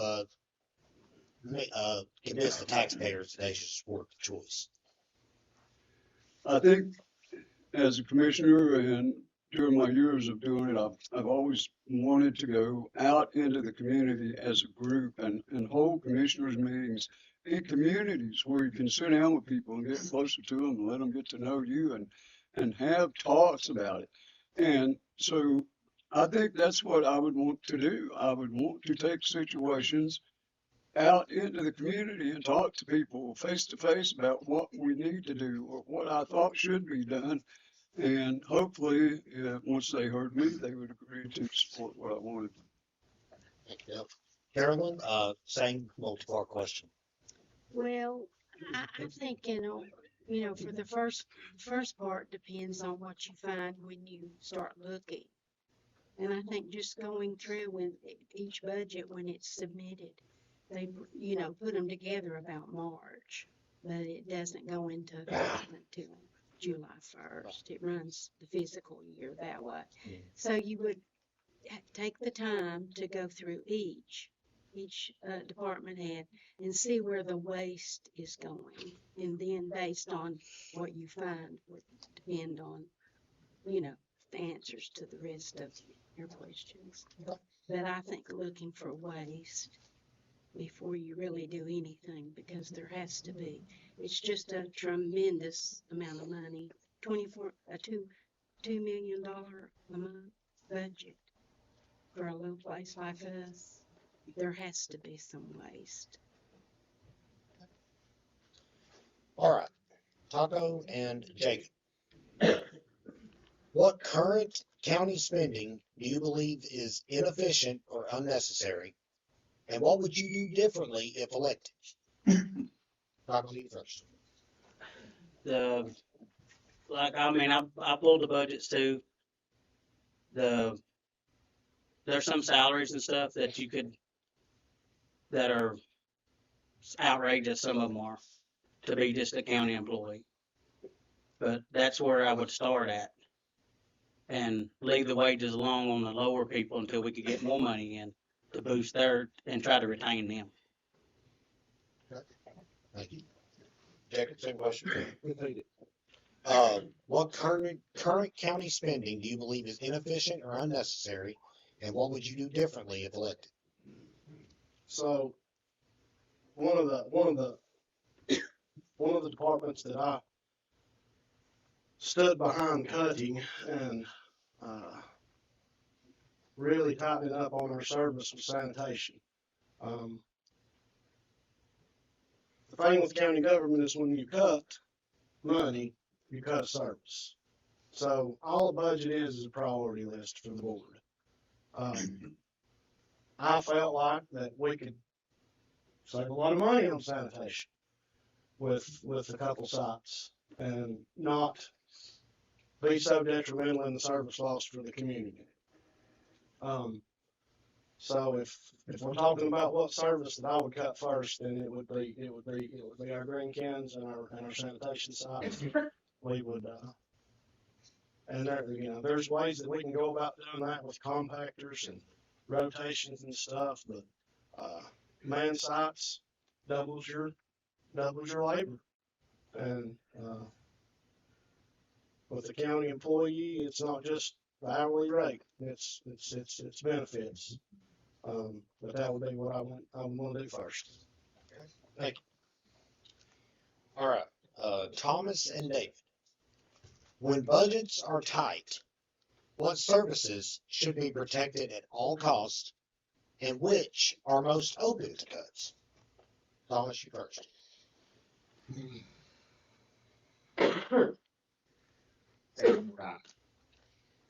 When budgets are tight, what services should be protected at all costs and which are most open to cuts? Well, the ones for the public would be ones you'd want to keep mostly. The ones that really ain't helping much, like sanitation. If it's not helping, you have to kind of cut it to make it where everything works out better. Okay. Easy enough. Dave, is there a question for you? Budget cuts is hard on anybody. No matter which department you're going in, they always, a lot of them are operating at a low cost anyway. Two companies that you got to have in the county to survive. You got to have EMS, you got to have sheriff. If we don't have a sheriff and EMS, you ain't got nothing. We got heartaches, we got troubles. That's just it. We got to keep them rolling. Sanitation probably be the first place that I would start doing some cuts and cutting back on stuff.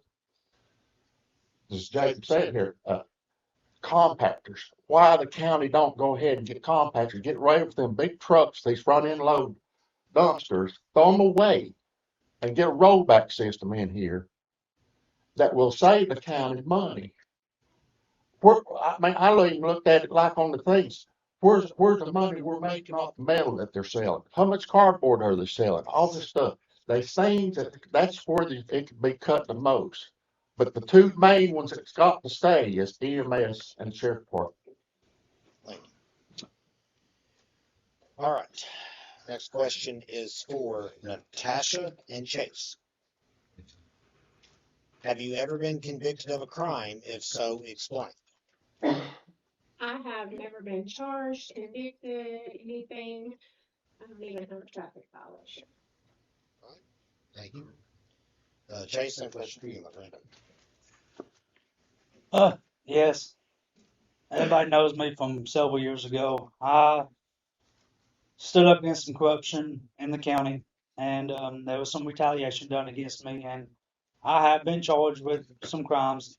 99.9% of them has been dismissed in court due to no evidence.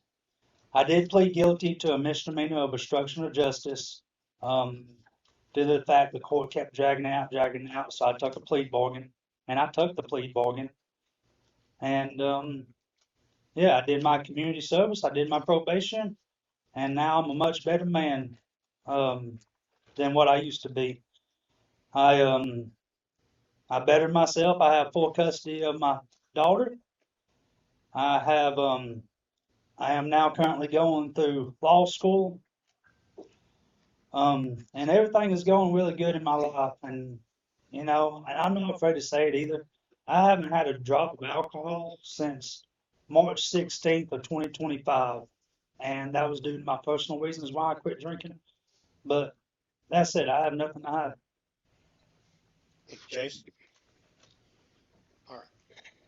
Let's keep mixing it up here. We'll go with Dell and Chase on this one. Start with Dell. This is another big question too. I'm sorry. Hey, it's blind draw, man. I'm not doing it on purpose, I promise. County government is a lot like running a business in the aspects of decision making in relation to employees, contracts, and finances, such as budgeting, employee pay and benefits, and tax rates. What experience do you have in business operations, whether it be in an ownership role or managerial experience? 2 minutes, Tim. What experience do I have? Well, for a lot of years, I was an independent contractor here doing residential construction, renovations, and so forth. And I think trying to say that county government is like running a business, it is to a degree, except businesses don't have to live by general statutes. County governments are an arm of the state legislature here in North Carolina. We're not some kind of little independent entity sitting out here. The state of North Carolina dictates policy for county governments. We have to adhere to those statutes. Financially speaking, we better take care of our finances like a business and be aware of potential problems, be sure that when we budget, we make sure we have enough money to cover the budget and keep monies in reserve for those things that are going to happen. Air conditioning systems, different things that just blow apart, $15,000 that you didn't budget, but you better have it. So that's what I would do. Thank you, Dale. Chase, same question. my friend. All right. County government is a lot like running a business in the aspects of decision making in relation to employees, contracts, and finances, such as budgeting, employee pay and benefits, and tax rates. What experience do you have in business operations, whether it be in an ownership role or managerial experience? Yes. I am a United States Army veteran. When I was in the military, I got ranked as a specialist, and I moved on to corporal for a little bit because we was running low on NCOs. My time in the military, I was able to help budget some of my company's expenses and to where we could expand and get better equipment. There was some situations that we had equipment that we was not using, and there was another company that had equipment that we needed and they wasn't using. So we was able to devise a trade system with them. I work for FedEx right now, but I have been in several management positions. And I currently do a rodeo company. I do budget very well. Yeah. So that's all I have to say about that. Thank you, Chester. We're gonna go with Taco and David on this one. I'll start with David. We're already down there on this end with the camera. What do you see as the most important issue in Graham County? That's a big question. Me, right now, the most important issue is the Justice Center.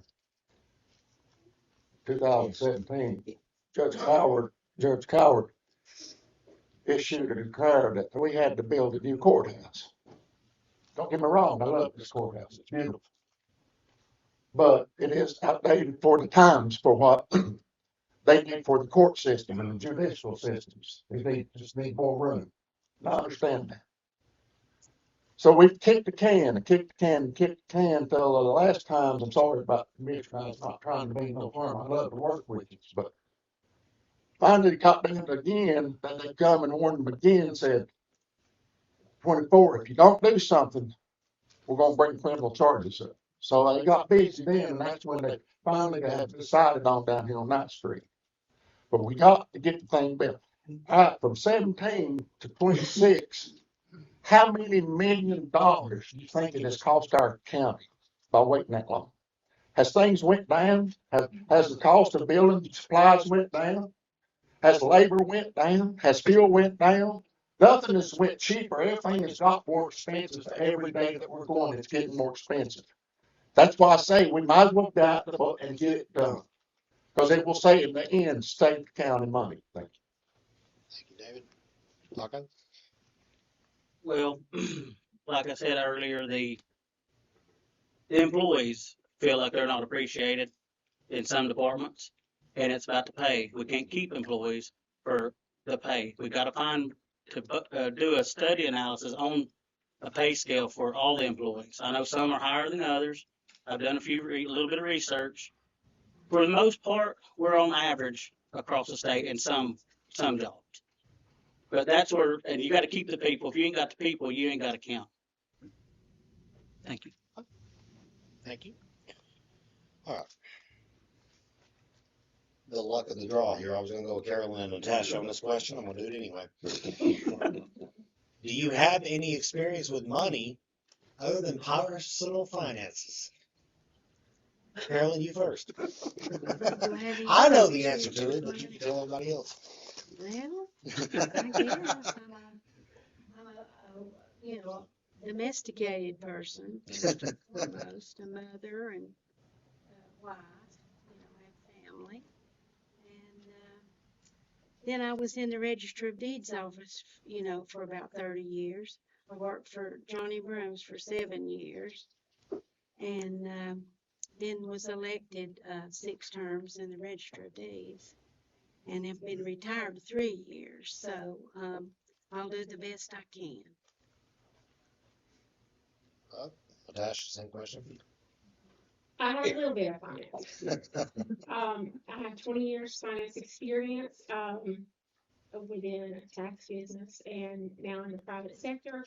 I help manage a very large construction company that has around 30 employees that we deal with on a day-to-day basis.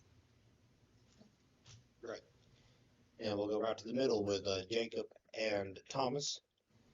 What do you think needs to be done in office to get commissioners from each section of the county, such as Robbinsville, Stecoa, and Snowbird, representation from all over the county?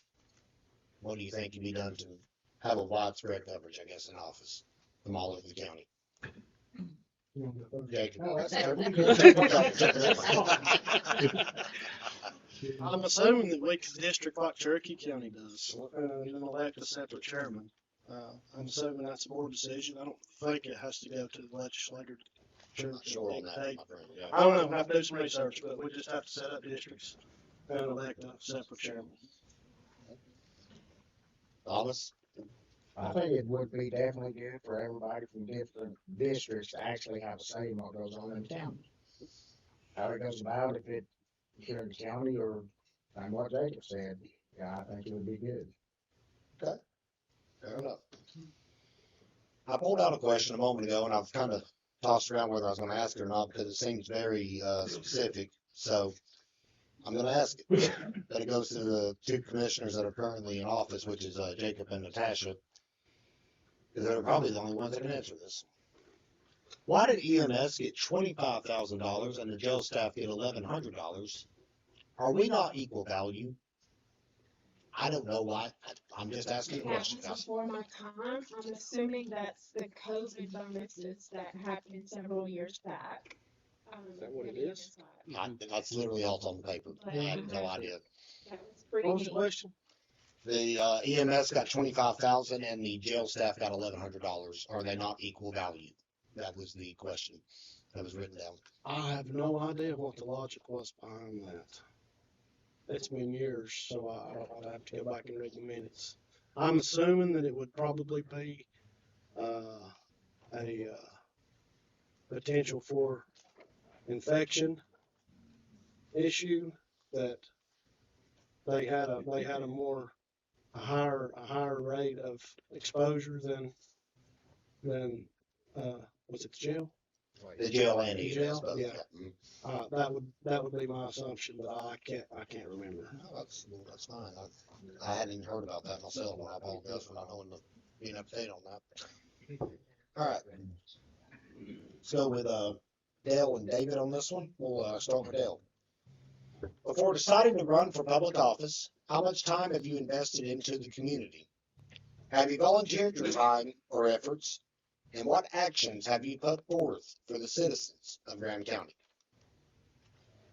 Why do I keep getting all these messages?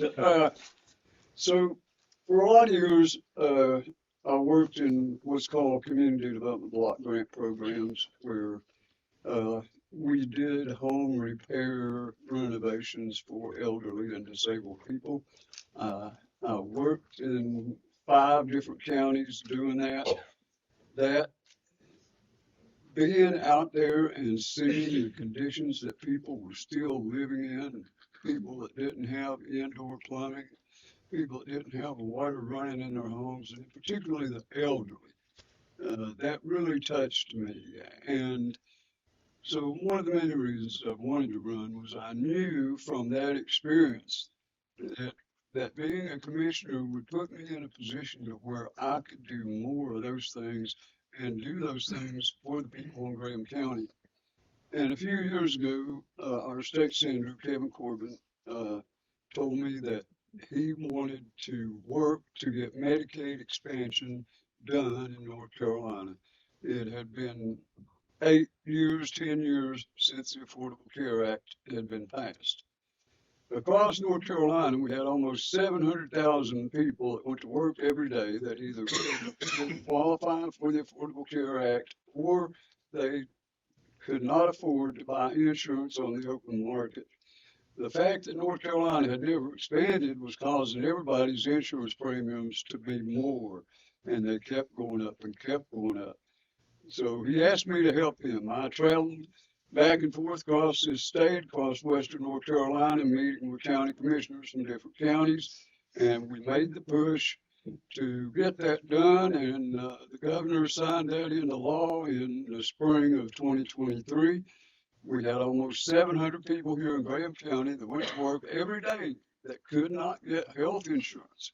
And once that was passed, Graham County had the highest rate per capita of people signing up for the Medicaid expansion of anywhere in the state of North Carolina. I was very happy about that. I was very pleased that I could play a role in it because that's who I am. I like to help people. I grew up poor. I know what it's like to struggle.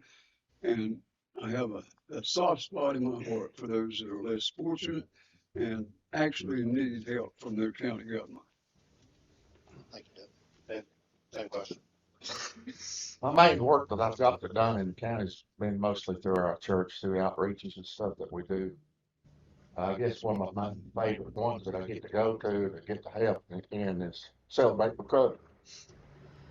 Because it holds a special place in my heart, because years ago, as I stood here in this courthouse, back when they wanted to do the alcohol, I stood right up there and talked to Steve and told him, gave him my testimony, how I hated alcohol, what it does to and destroys people's lives, and what it done in my own life during that time in my life that I went through. It was a bad time.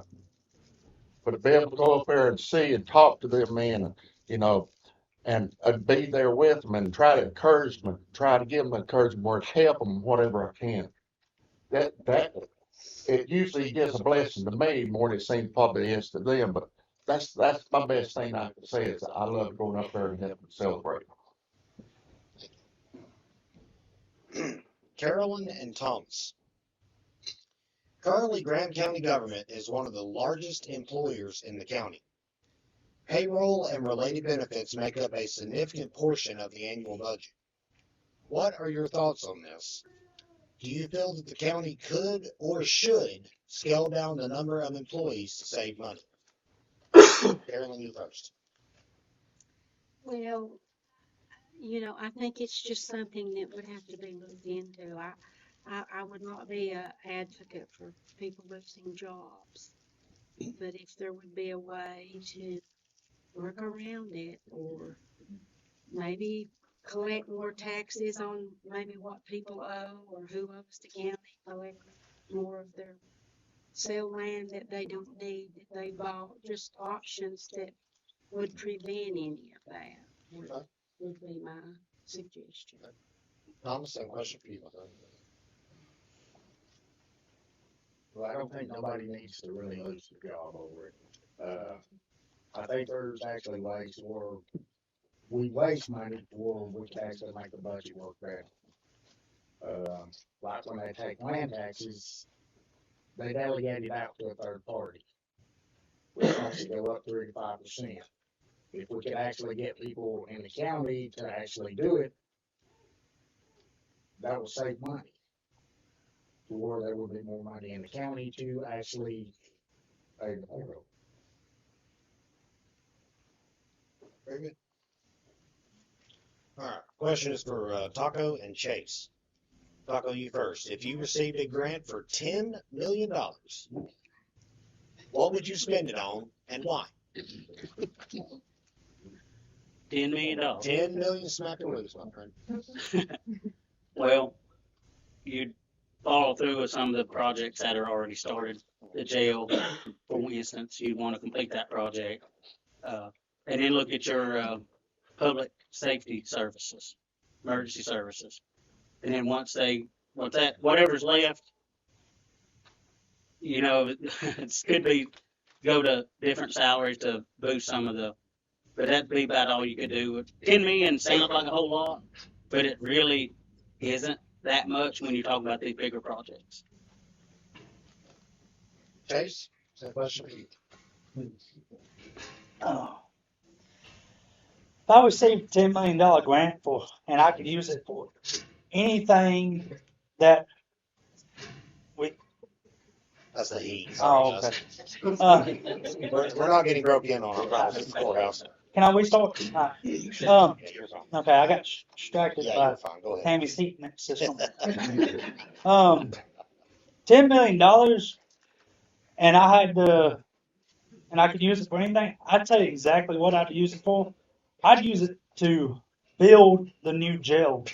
Plain and simple. I mean, at any given time, we got 45 inmates housed at other counties. And, I can't. 45 inmates at $75 a day. And you times that by 30, that's $101,000 a month we're spending right now out of taxpayer dollars to house these inmates. That is ridiculous. That is a waste of taxpayer dollars. If we had $10 million, I'd build the new Justice Center. And that is exactly what I would do with that money. Because that would save us money in the long run. Getting the new Justice Center built would save us $101,000 a month. Because the inmates being housed, the $101,000 is just within the state. That does not include medical. That does not include wear and tear on the vehicles. That does not include the officers' pay to go back and forth. So you got to think about it. Inmate in another county gets sick and got to go to the hospital. Where does that come from? It comes from your taxpayers' dollars. That's the only way we're going to stop it is building new justice. If I had $10 million, it'd go towards building a new Justice Center. That's it. Thank you. All right. Go back to the middle with Jacob and Natasha. What are your thoughts on term limits in public office? Do you feel that those should be applicable to larger scale offices like state and federal government, or are they necessary in smaller county governments as well? Jake first.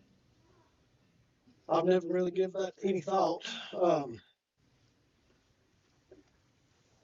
Being a multi-term commissioner, I see the value in having experience over a long period of time.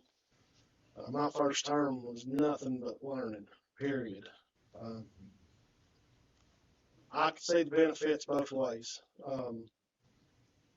I don't think that in a commissioner's role, I think a 2-term limit would be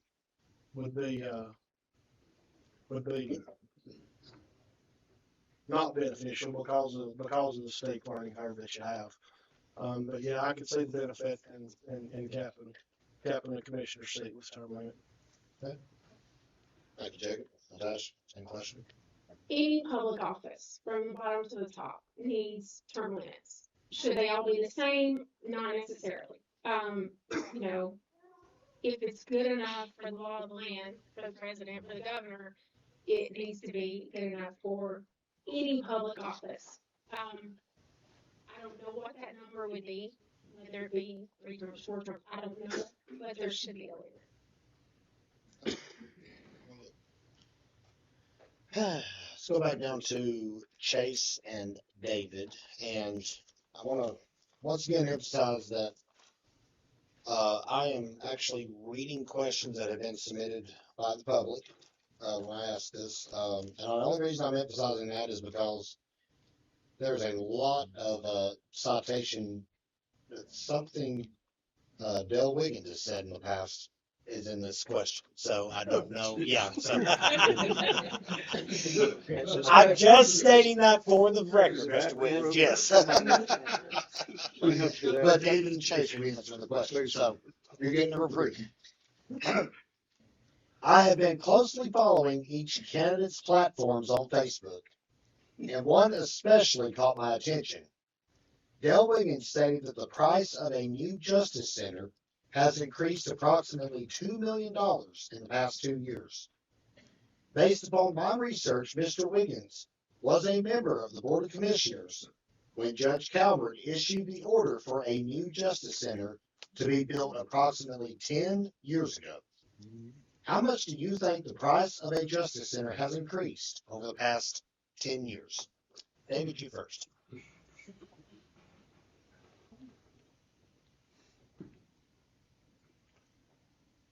That's tough because I don't even know what the exact cost that they had figured for the original Justice Center. But just by going off of that, I would say that 25 to 30% increase at least would be at least probably on it, if not a little more. But I'd say comfortably a good 25 to 30% increase. Jay, same question, my friend. I'm in the same position as Mr. Schuler. I don't know how much a new Justice Center would have been back then.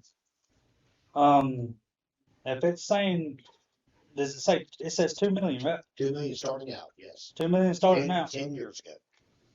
It is going to take way more than $2 million to build a Justice Center. That is outrageous. It's going to probably cost 18 to 20 million to build a new Justice Center. So if somebody knows how to build a Justice Center for $2 million, please share it. That's all I got to say. Can I clarify part of what you did? I had a feeling you would want to, Mr. Wiggins. Okay, That's totally okay. so, Please do. 10 years ago, I don't remember what year this courthouse thing came about, but the first estimate that we got was in the neighborhood of $11 million.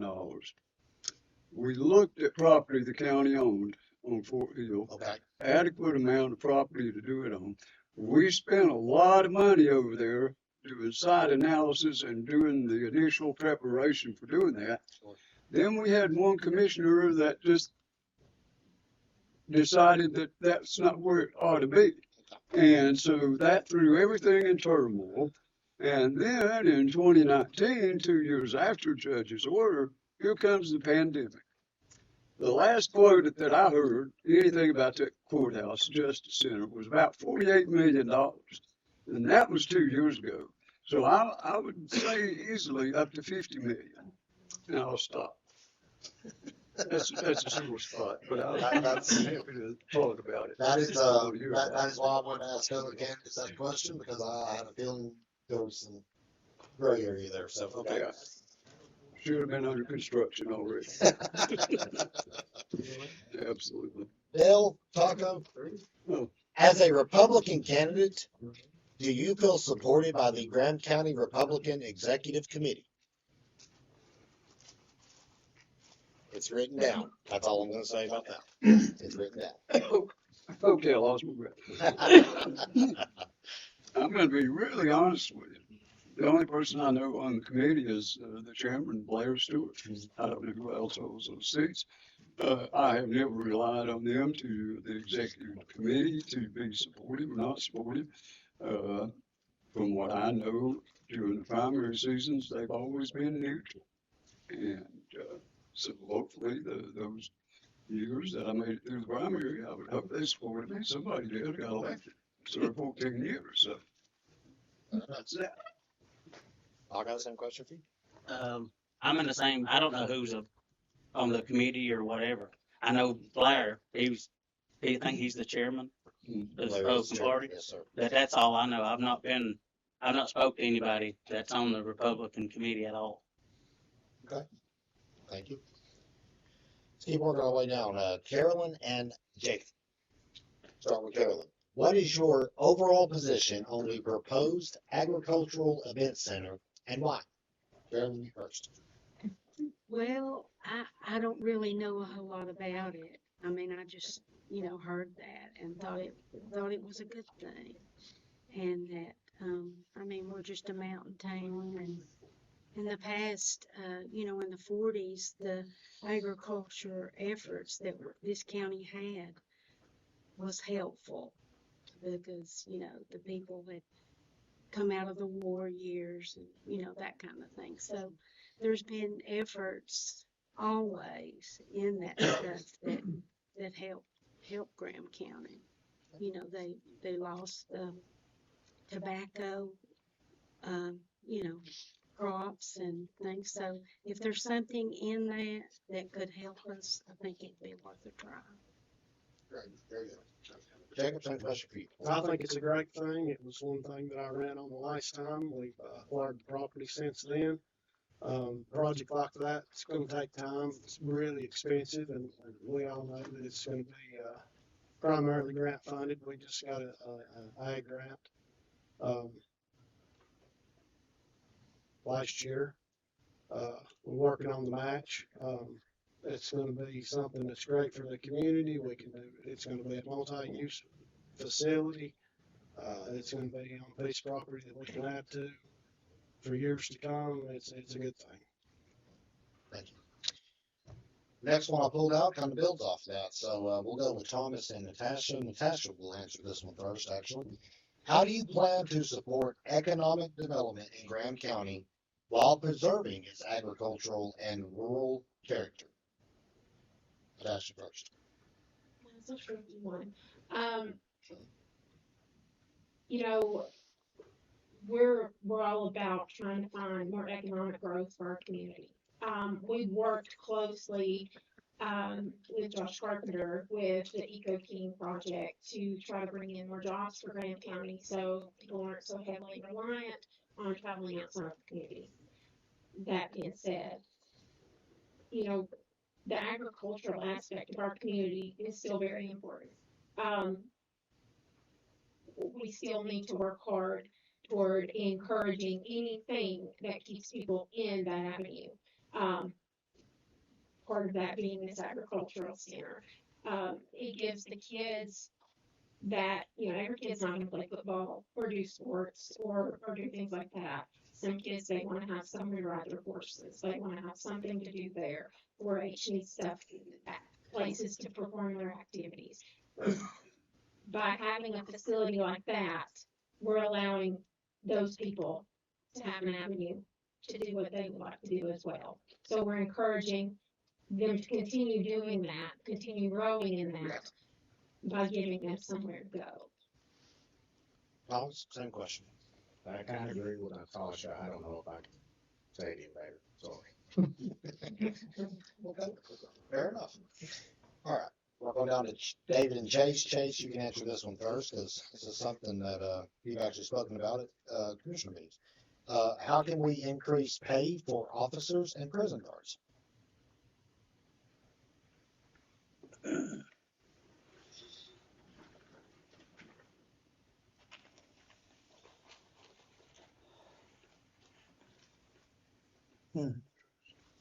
I'm sorry. How can we increase pay for prison guards and officers? That is very interesting because I do believe the money's out there, but it is missing. We should have already gave our detention officers money to a higher pay raise, and we should have also gave our road officers better money. Because there's money missing right here, and I'm gonna go ahead and point this out. Give you an example. We have an officer by the name of Jimmy Hyde. He's a Graham County Sheriff's Department. Okay, right here in the 2025 and 2026 budget, it states that he makes $30 an hour. That is false. I have looked into that, and he's not the only one out there. There is, to tell you the truth, he's making $18 less than that. And he's never came close to $30 an hour. I've looked into, so where's that? If he's making $12 an hour now, and y'all saying he's making $30 an hour, where's that $18 an hour going to? And that's not the only one. The list keeps going and going and going. There is money missing. If we can get that money back and I highly believe that people are sticking their hand in the cookie jar that don't belong. If we can stop that, then we can give our detention officers and road department a raise. There's not a single employee in the sheriff's department that makes only $12 an hour. You've done lost your mind. Yeah. No, I mean, I get it. I get it. I want those people to have a raise too, but there's not one person in that department making only $12 an hour. You're a lot. Natasha, Jason, everybody chill. He's making $12.52 an hour. Chase, No, he's not. David, answer you got 2 minutes. I'm all for support. I'm all for maybe do an incredible job keeping our county safe. I hope that with the new tax that we've come out with, the property taxes for the business owners now, you know, there's not been nothing said about this, but everybody got a listing on your property taxes for your business owners, so you're supposed to list all your equipment, all your trailers and everything like this. My wife had to list her little bit of stuff she had in her salon and done got the bill for it. So I know they're gonna be some revenue money coming in. I don't know where you've got it earmarked for or what you've got it earmarked or what it's going for. But I think we should be able to look around and find some little bit of money to be able to help the guys out. I know we can't compete with Jackson County. We can't compete with Swain County. We don't have the revenues here. We don't have the amount of people here. We got less than 8,000 people in the county. That's everybody. And we're totally going downhill, losing people all the time. So it's a tough thing about trying to get a big pay raise for the people here. But if we can make it comparable what some of the other people makes, I'd be all for it, looking into which way we might be able to do it. But right now, it's just something that's going to have to sit down and look at the books, everybody, and try to figure out how something can be done. Thank you, David. All right, I have 2 questions left, and I'm going to ask them to each candidate so they can answer them one at a time. The first one, we'll start with Dale. Dale's having so much fun answering questions for us tonight. How long have you been a registered Republican? I have been a registered Republican since the age of 18, and that was, how many years ago was that? I'm not that old. Seriously, I've tried to do the math in my head. So I'm 74 years old. So since age 18, I have been a registered Republican. Very good. Mr. Johnson. Well, when I started out, I was on the fence, unaffiliated. But I'm not sure when I switched over, but I'm a Republican now. So. Ms. Carolyn. I was 18. 18, okay. Jacob? When I was 18, I registered as a Democrat, and I was a Democrat up until 2021. It was a personal choice to change my affiliation. I ran as commissioner the first 2 times as a Democrat, and last time, I think, first 2 times Democrat, last time Republican. Thomas? Well, I thought I was a registered Republican when I was 18, registered for the draft. Actually Republican, I didn't know I was unaffiliated till last election. Pretty much. All right. Not full surprises in life. Yes, it is. Natasha? I registered as a Republican when I first registered to vote at age 18 in 2000. Okay. Dave? I'm the baby up here. I've been registered a Republican for 2 years. Before that, I was an independent for maybe 18 years. Most of my long life I was a Democrat. Different things rised up. Here I am. I do believe in the Republican values. I believe a lot in them. I believe some of the Democrats. Problem is, that's what it is. We've got titles now instead of working together as 2 people and trying to come together and make the common sense that we can work out things. But we live in, you're a Republican. Oh, you're a Democrat, so I ain't gonna have nothing to do with you. I ain't gonna have nothing. No, it's time we put that stuff aside. Well, let's work together as a county and try to get this county moving and doing what we can for it. Thank you. Thank you. Chase? I've been a Republican since I was 18 years old. I joined the military when I was 17, so I had to wait till I was 18 to register. Um, been a Republican ever since. I believe in the Republican morals and values, and I completely agree with Mr. Schuler. I mean, just because this person over here is a Democrat and this person is a Republican does not mean we can't get along. I mean, shoot, I get along with this lady just fine, and she's a registered Democrat. I mean, that's all I got to say about that.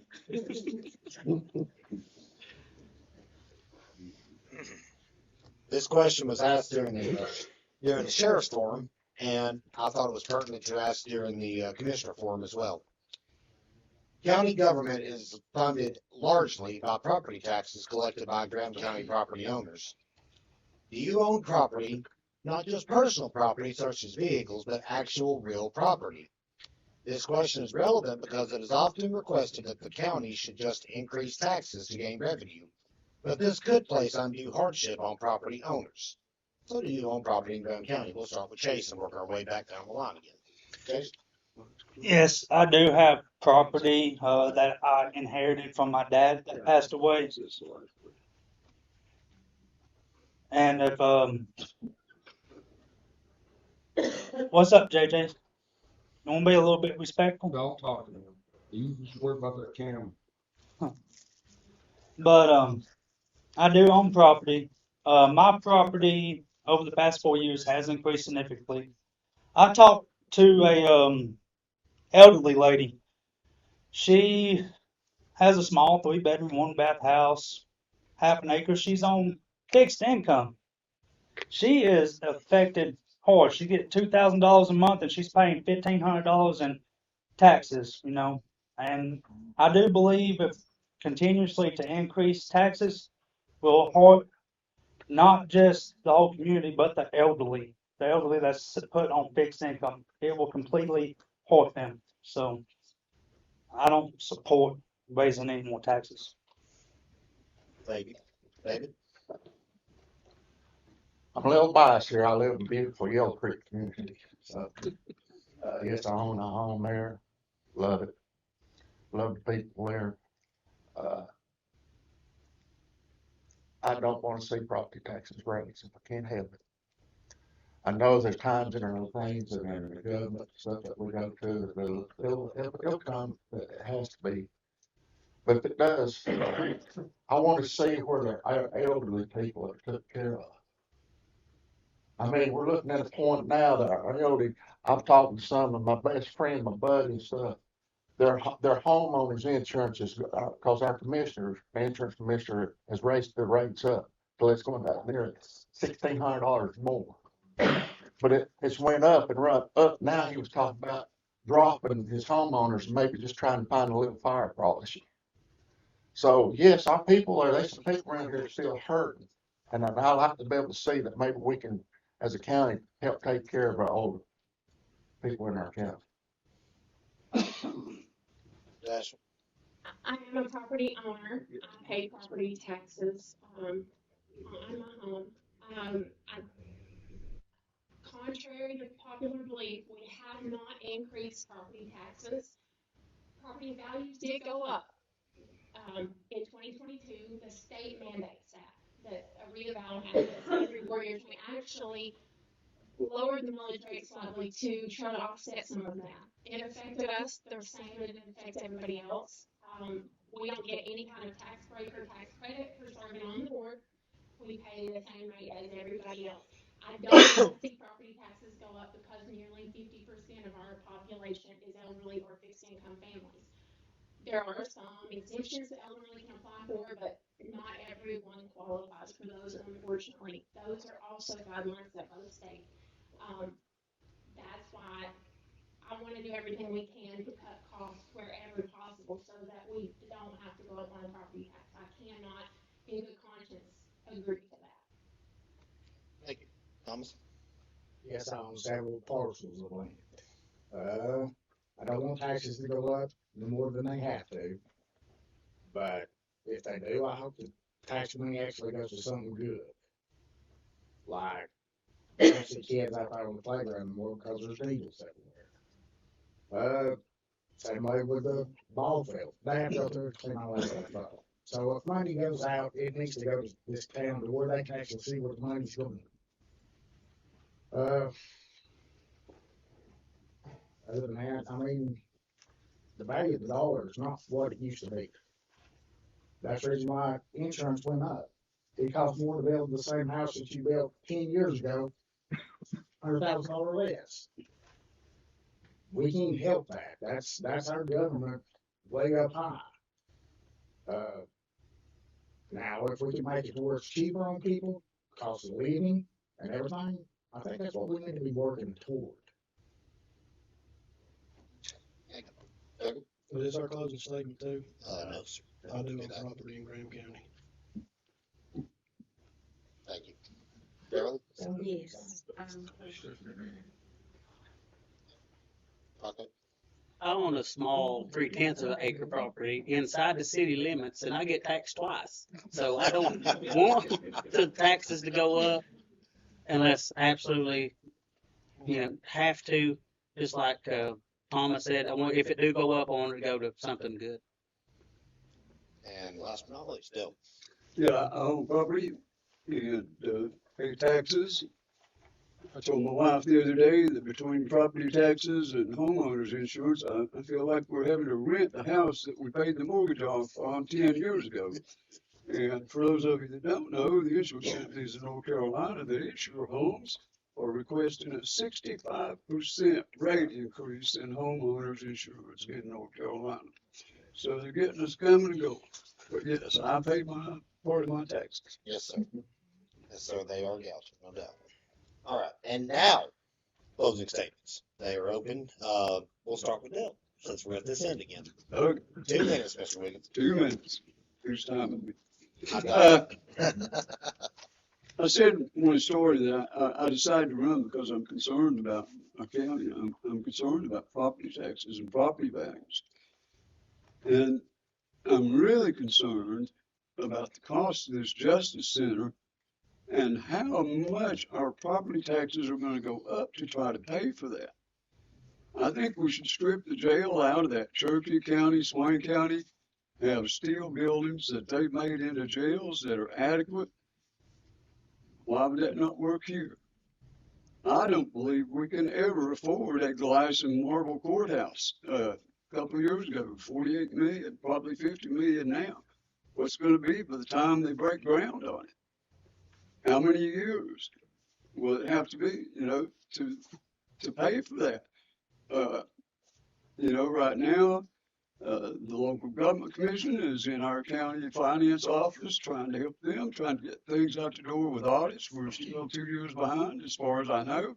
We got another audit coming up soon.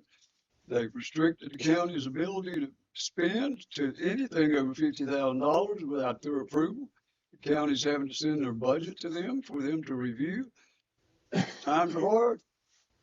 Got to have people in there willing to make hard decisions and do the right things. I have a history of that.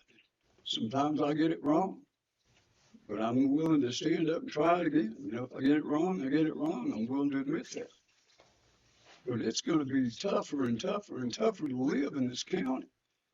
25% of the people in this county are like me. They're over the age of 65. Another 25% under the age of 18.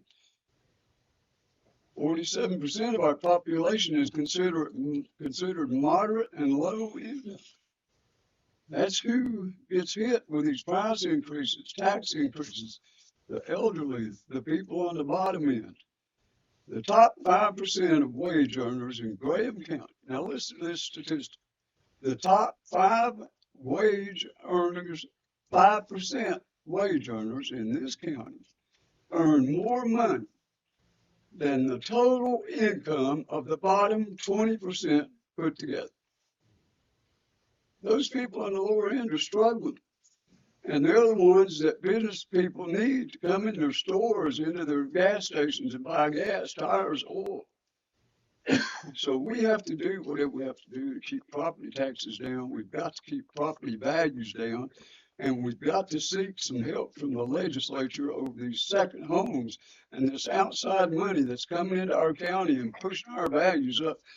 I had a house a quarter mile from me that was built as an old farmer's home administration house. Back in the day, it was 1,200 square feet. $40,000 was the maximum loan on it. It was put on the market for $349,000, sold in 2 weeks. There's stories all over the county of homes, people buying homes and not even coming to look at them, doing the transactions over the phone. That's people with money. It's hard for locals to compete with that. It's getting to a point to where people can hardly afford to even live in this county. And we've got to do everything we can do to reverse that. Thank you.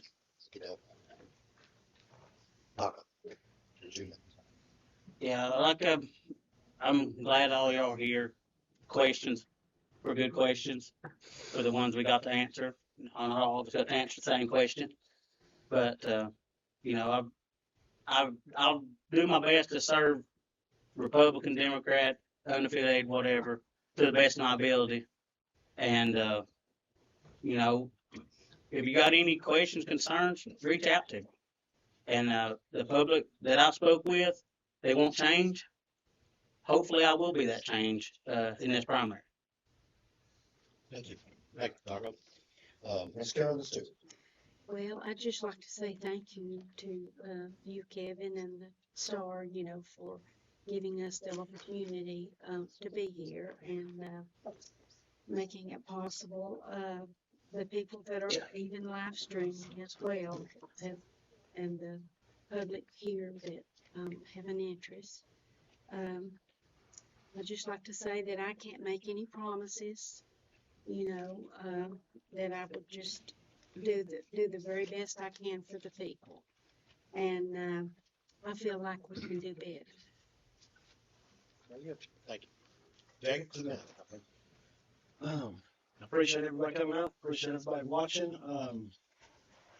Like I've said, I've done this for a long time. I've made mistakes. I've got regrets on decisions that I've made. But I think we've done a lot of things right. As far as the courthouse, yeah, you're right, Dale, we can't do it. We can't build it all at once. We can't build a courthouse and a jail and a sheriff's department. We don't have the money. If we build a courthouse for, you know, what we can afford, we'd be financially maxed out on financing. I'm not a commissioner that's going to be willing to do that. I sat with our state legislators a few years ago. They pledged a few $1 million for us. We're in a position now where we have to, if we want one help from the state, we got to spend the money we've got. So that's what we're doing. As far as second homes, Dale, homestead tax is the only thing that anybody's ever been able to come up with, as far as I know, that could help. It'll cut taxes on your locals and incur higher taxes on second homes. That comes from the state level too. I've heard a lot about missing money and questions about the budget. Look, our budget meetings are open to the public. I want to encourage anybody that can or will come film them, whatever, and you'll be able to go line through the county's entire budget pretty much with us. And we can tell you where the money's spent. We're in a really tough position in Graham County. We have been forever. We're 70-some-odd% untaxable. We've got a small tax base. We do a lot with what we've got, I think we do. Can we cut? We don't have a choice but to cut. Every year when we get the budgets from each department, we're usually cutting over $1 million out of our request just to get close to balancing. So, are we going to cut? Yeah, we're going to cut. We cut every year. But appreciate your time. I appreciate your support in the past, and hopefully I'll get your support right now. Thank you, Thomas. me, I think we need to find new ways to find money to come into the county. I don't think we need to make cuts, and I feel like a disadvantage sitting in between two commissioners now. But I think there needs to be new ideas come in. I do. I don't think they've been in the same, seat for how many terms. No offense or nothing. But I still think they need to have new ideas. They need to find ways to find money, other ways than taking it from the taxpayers. So that's the reason why I'm running. Because being a small business owner of several businesses, I think I might be able to come up with a different idea other than let's raise taxes.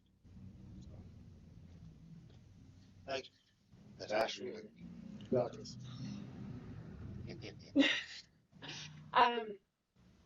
It was a hard decision to decide to run the first time. It was a hard decision. It was a hard decision to decide to run the second time. I thought on it and I prayed on it, and I really felt led to do it. And if it's meant to be, if this is where my path is supposed to lead, I truly feel that I will gain another term. I appreciate any support I get. We're not going to get it perfect. We're doing the best we can. It's always great to have a fresh face in there for anything. We try really hard. We have looked into homestead acts. Again, that falls on our state. We're digging into it to try to get us more money without our locals paying the cost for it. Pass that along to these second and third home owners. But we're not in this business to steal your money, to try to lie, cheat, steal, manipulate.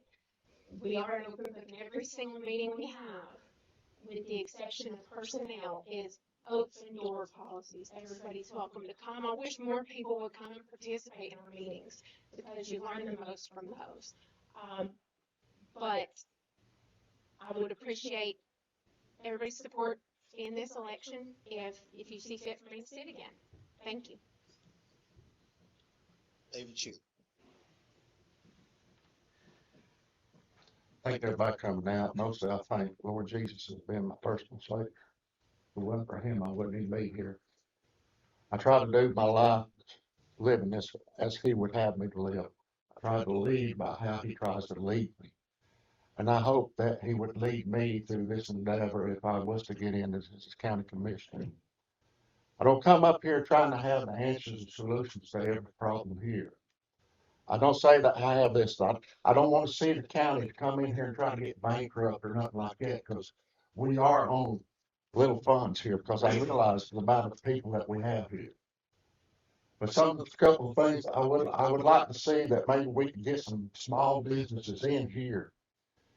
And one of the biggest thing is that maybe talk to some of these small department stores or grocery stores or somebody to come in here, that the county will spend their money in this county instead of putting $1 million, $100 million or $200 million out of our county that we could be getting revenue off of. That's a lot of money that we're losing here, because people's leaving here going to Cherokee County, and they're leaving here going to Swain County, Older Marble to shop, because we don't have the facilities here for everybody to shop at all these things. Maybe if we could entice some of the businesses to come here, some of the bigger business owners, maybe you get together and maybe get some of them together to get something like this. I would like to be able to work with business owners and stuff, because it's not just going to be a county issue that's going to solve all our problems. I've heard this out of every commissioner that stood up here. You go back and look at the forms as our children. I want to do this for our children. We're going to take care of our kids. We're going to build this park for our kids. Well, how about as we know the county can't do this all? We're waiting on bleachers down here that's not going to get built. They're going to rent them again. That's cutting the cost out again. It's costing more. We got it up here at the Ag Center. Only thing we got up there is some cattle panels running around out there. It's not been fixed. The yard's not been fixed. It's not playable for the kids out there around that thing much. I believe that some of the business owners of county could go to them and talk to them and get them to come out here and sponsor some of these places that would help our youngins, help the youth of this county. But we're going to have to work together as a county as each and every one here. Don't rely on 5 people and that commissioner down there think they're gonna get it all. Because you're just sitting there, everyone out here looking at me right now, and those that's online, you're the county. You the one that's got the voice. You're the one that's got the say so. If you got enough say so, I hope that you will vote for a man come on the primary. Get everybody out to vote, because if we don't vote primary, don't matter then, because election's gonna be over with. Thank you. Thank you, David. Chase, anything to mention? Once again, my name is Chase Lancaster, and listen, win or lose, I will still continue to fight to make this county better. I will still continue to stand up for what's right and stand against what's wrong. I mean, there's a lot of wrong going on in the county, and it shouldn't be that way. And, you know, I'm not just running on the, you know, to protect businesses. I'm running to protect the people. Because, you know, it's a crime and shame, y'all, the way that people has been treated by the local county government. And I hear people all the time speak that we need change, we need change, we need something new. Well, right here's your time. Right here's your time to vote for something new. Vote for a change. And let's fix the situation in this county. I would love for each and every one of y'all to support me. And I promise that I will do everything I can to fight for y'all. I can't promise I'll get the county everything it needs, but I will fight trying. That's all I have to say. Thank y'all. Thank you, Chase. Thank you everyone for coming out. These are your commission candidates for the March primary. Let's have an outstanding for everybody. Thank you, guys. Concludes our forum. We appreciate everyone coming out tonight. Have a good moment. Thank you. Thank you.